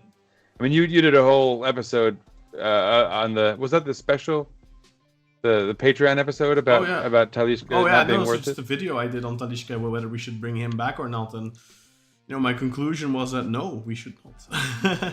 And I stand. I've agreed with you on that. I stand by that. I mean, he might do really well for Fener now. I don't know what he's going to do for Fener, but I don't think we're in a position, A, financially, and B, also out of necessity. Like, where would we even put him? We have Rafa Silva, Yeah, and he's not like a there's talisman. There's a couple of comments now from Mo. Maybe we should get to those, and then we can finish off the episode. Let's do it. So he said we're really not happy with the team's performances of late. Yeah, no one is. Beşiktaş is a great club and have to broaden our feathers to the football talented countries in Africa. Certainly. You mean expand our horizons, and I mean we should have academies wherever we can afford to have them, and certainly Africa would be ripe for that. I have a little problem with the way the newly elected president goes about with transitions. I think we know where Mo is coming from on that, because he kind of had a tentative deal set up with one person, and maybe got undermined. I'm learning now, I guess, that it might have been undermined in that process of transition. But my condolences to you on that. I hope that they do figure it out, Mo. And then finally, Grey Wolf says, No to Talisca. It's not the well, first time though that like plans with stuff abroad has like we years ago we talk about the were Japan stuff. no yeah exactly but like years ago as well we had actually a deal in place with a club in Belgium, Roeselare. I'm still in contact to this day with the person who used to run that club back then, and they had a deal in place for them to become essentially a satellite club to Beşiktaş. Beşiktaş would have to pay them €500,000 a year, but in exchange, Beşiktaş would be able to stall their youngsters there and stuff like that. And this is stuff I've been talking about for years and years now, where I really think it's important for academy players to play at a decent level, and that is not the under-19 league, but that is competitive football in the first or second or third division of a top 10, preferably top 10 league in Europe. But that's also something that ended up falling through because of money. And this is something I've noticed many times in the past. The club is extremely stingy on spending money on those types of projects. Even the $500,000, which it was with Roeselare, that would be $500,000 a year, but that, you know, you could potentially gain a lot more from that, but that was already too much. Now, granted, that was like around the FEDA time, but still, I think whenever there's, I mean, you know, the whole academy in Ghana thing, I think that's, I know there's been people from the club going out to you guys and checking out the facilities, and that you have been in Istanbul yourself to talk to the club back with Ahmet Nurçebi. But yeah, I don't know. I think it's extremely difficult. I think one of the biggest things is, and this is gonna again be the cynic in me, I don't think there's money to be made off of that for those people. I think the people who are making those decisions, if they could see somehow to benefit from it themselves, it would be different, I think. Speaking of which, Kaan, did you hear about this whole Tarkan Ser thing? Yeah, with the team in France, Rouen. FC Rouen, Yeah. Your Belgium thing reminded me of that. Yeah, that would be awesome, honestly. interesting, right? Like I don't know if you saw that one, Ural, but Tarkan, was it Sen? Ser, yeah. What did he do again? Because he had some sort of involvement some years back. He purchased FC Rouen. Yes, and, but and, he also had something to do with Beşiktaş. Yeah, he provided the private jets. He was an executive. Right. For the last 5 years, he has been providing the private jets for the club. So, I mean, he has said and his that, title was executive, you know, for Beşiktaş, whatever that means. And he now wants to put that club at at Beşiktaş's disposal in a way. I think that would be amazing. For example, here in Belgium, Westerlo have seemingly an unofficial working agreement with Fenerbahçe, I have the impression, because they have over the last couple of years gotten a lot of players from Fenerbahçe, like for example Berke Özer, Hakan Gumushkaya, I think, and like a bunch of other players. But also they have from Galatasaray, and like Neustädter plays there. So I think the people who own Westerlo definitely have a big Fenerbahçe connection. But also, how was the young kid again from Galatasaray's academy? Bayram, yeah, something Bayram. A young central defender, actually really good. Kurtulu or something? No, Bayram. Bayram. I don't remember, but anyway, he's pretty good actually. I'm getting older. Sometimes I forget names, but yeah, like that could be really interesting for us, because if we could send players like a Demir Ege, like what's our kid called again? Fari Kerem I, something like that. Like those kids, if we can send those to Rouen, for example, they're in the 3rd division in France. They're currently in 9th position apparently in the Emin Bayram, exactly. Yeah. In Ligue 3. Like Ligue 3 is not amazing, but like Ligue 2 would be better, but Ligue 3 is still good, I think. Especially for players like Demir Ege, he's playing in the Portuguese league now, in the top league in Portugal. Obviously that's better. But for kids that are maybe like 17, 18 years old, let's say a Mustafa Hekimolo, maybe a year in Ligue 2 wouldn't be bad for him. playing consistently against grown-ass men and against other young talented players, but not only against other young kids who are, with all due respect, playing at a relatively low level. An under 19 league is not a professional football environment, Like that's not a good level for these kids to play at. So if we could get some sort of deal with Rouen, some sort of partnership agreement with Rouen, I think that would be amazing. Obviously, I mean, in an ideal world, you would want those types of deals with clubs in Africa, for example, as well. But I think to have an academy in Africa, I don't know. I think you're far better off having a scouting network, having a club that you collaborate with, which, I mean, the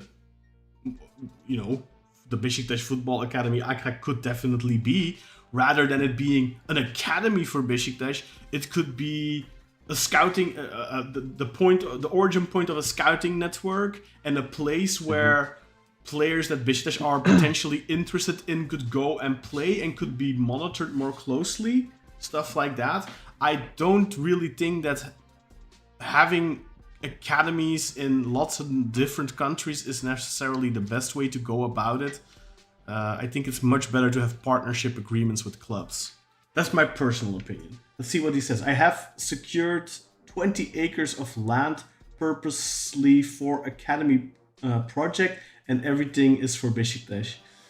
Yeah, I know, Mo, that's a great sentiment and a great thing. The question is, again, what level are your young players playing at? Because like I just said, I think our own academy players playing at the under 19 level is a problem. I think they need to, like in Belgium, for example, where Club Brugge, Genk, Anderlecht, those clubs have B teams that play in the second or in the second division.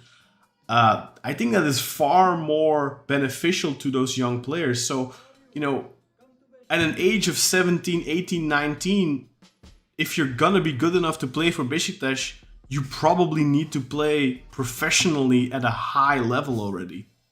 Don't know how you feel about that, Ural, but I know you're from a country where that's also a model that's being practiced, with Ajax and PSV and Feyenoord all having their young sides in the second division, I think. Second, the Keukenkampioen, what is it? The kitchen champion division. But I mean, Exactly. how many young kids make their start there and transition relatively quickly to the first teams because of it? Because they, get that valuable experience at a very young age. Yeah, and don't forget, for even injured players of the first team that need to come back, play a couple of games at that team just to get some rhythm. Exactly, right? like for Necip or for Tayyip or players like that who have had long injuries, for them to be able to get back. Because I often think that you see a guy who comes back from an ACL injury and like they are very hesitant. You need like a season to rehabilitate. Mentally, right? The sort of psychological aspect of Kaplan played a lot of Ahmetcan Kaplan played a lot of games for the young Ajax team before he sort of went back to the first team, right? So it's used differently, but I think what this sort of football academy, I don't know the exact scope of what they're doing, but it reminds me a little bit of Ajax Cape Town. So Ajax literally had a satellite team in Cape Town. And yes, there were a couple of good players that came from there, but in the end, the return on investment wasn't there. So they decided to close down the Ajax Cape Town, at least not affiliate anymore with Ajax or not put any money towards it. So that's always going to be sort of the contemplation here, right? What's the return on investment? Or should we put that money towards scouting and get a player that way? Or should we have like a satellite club in Africa, for example, and then try to get some talent from there? I think it's a difficult question, and I think I agree with you. I think a satellite club in Turkey that you can sort of put your players that you have full control. I think that would be different because that's the same league. You would be playing in the same league, etc. So Yeah, it's you need to look at all those parameters, I think, before you can make a decision and say, okay, let's. It's wise to have an academy, or you go for the scouting model. But I think at this point, I would also lean more towards the scouting model, because I think in the end that should give more return on investment. Yeah, in my I mean, Mo just mentioned they play in the second division in Ghana, and yeah, I mean, second division is great, but I can't speak to the level, of course. I think it's tough. You also with Ghana, you don't have the possibility, for example, to send players there. You know, like a Demirege. I mean, with all due respect, I don't think you're gonna send. I don't think he would want to be sent to Africa. You know. But that's not the setup of this model, of course, right? No, this no, would of be course, more of of a course. scouting, yeah. But I think, I mean, there's undoubtedly Africa is an incredible market with an incredible talent, but also. And I mean, the right to dream is I mean, there is a model that's been successful. But you also run into the issue where, like we've had for the last couple of years, you don't want too many African players. Because if you have too many, then the Africa Cup comes along and suddenly 6 of your starters are gone and you're screwed for the next 4 or 5 games. Or somebody comes back with an injury and all that. So like having too many African and Asian players is not a positive because... But I suppose having like a scouting thing set up there, right? It's more like turnover, right? Like bringing kids in, developing them, selling them, right? It's not so much about... I mean, I guess it depends, and it depends on the overhead of the costs down in Ghana. I mean, there's a lot of factors that I like. If I was in the Beşiktaş staff and I knew this guy was out here trying to do this, I would definitely like meet up with them and try to. The potential of this project becomes greater now because of the change they're making to the foreign limit, where 18 to 24-year-old foreigners are going to be able to bring those in. So in fact, the project that Mo is running in Ghana right now is actually becoming more enticing. So if you could, whoever wins these elections now, if you could hit them up and talk about that, because like I don't know exactly how the foreign limit is going to work. The impression I have is that I don't know if this is correct, but this is how it's been communicated so far, at least, that there won't be a limit on under 24-year-old players. And if that is the case, then your model of your academy in Ghana becomes more interesting, because then they could decide to take on players from your academy, try them out for 6 months, and if they aren't good enough, send them back or something like that.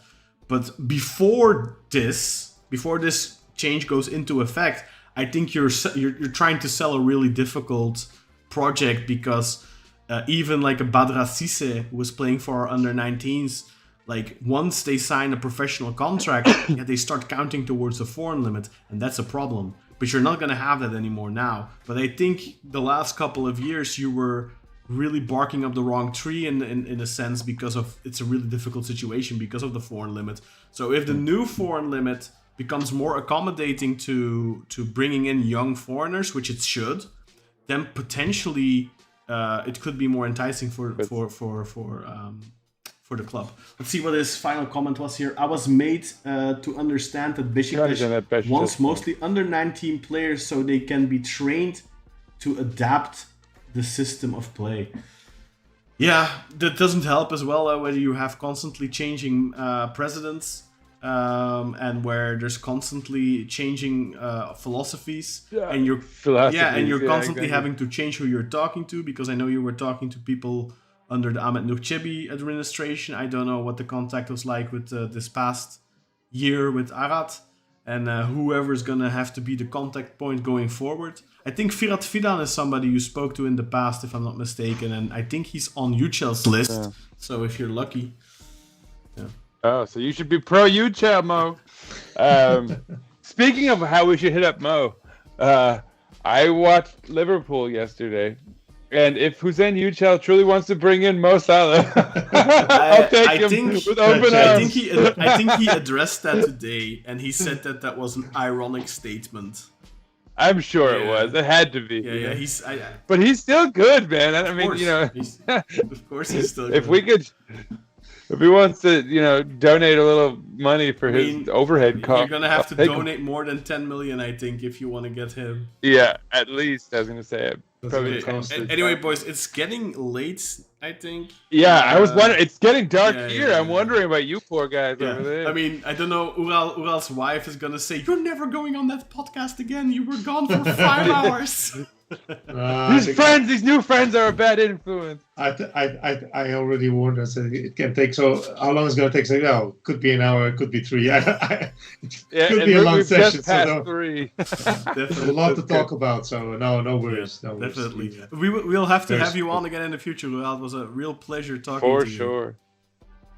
Yeah. So Yeah, I hope that- I could give maybe some more insight on some of the ideas or the financial plans both candidates had. Although, like you already heard, the information can be limited. It's difficult, right? Because you don't have the full insight of that information. Stuff. So, but I hope I could shed some light, give some a little bit more clarity on those things. So yeah, happy to join. It was an honor, and if needed be, then in the future I will definitely join you guys. No problem. Very excited to see what's gonna happen That's awesome. tomorrow with those announcements from Yücel. See if that sways the public opinion and what Adali is gonna do in reaction to it, because he won't have a lot of time anymore. It'll be crunch time. Clock's It's ticking. gonna be crunch time. So potentially a strategically well placed reveal by Yücel, because it won't give Adali much time to respond if it's gonna be a big announcement tomorrow. It was a pleasure having you on, Ural. Like I said, we'd love to have you on again in the future.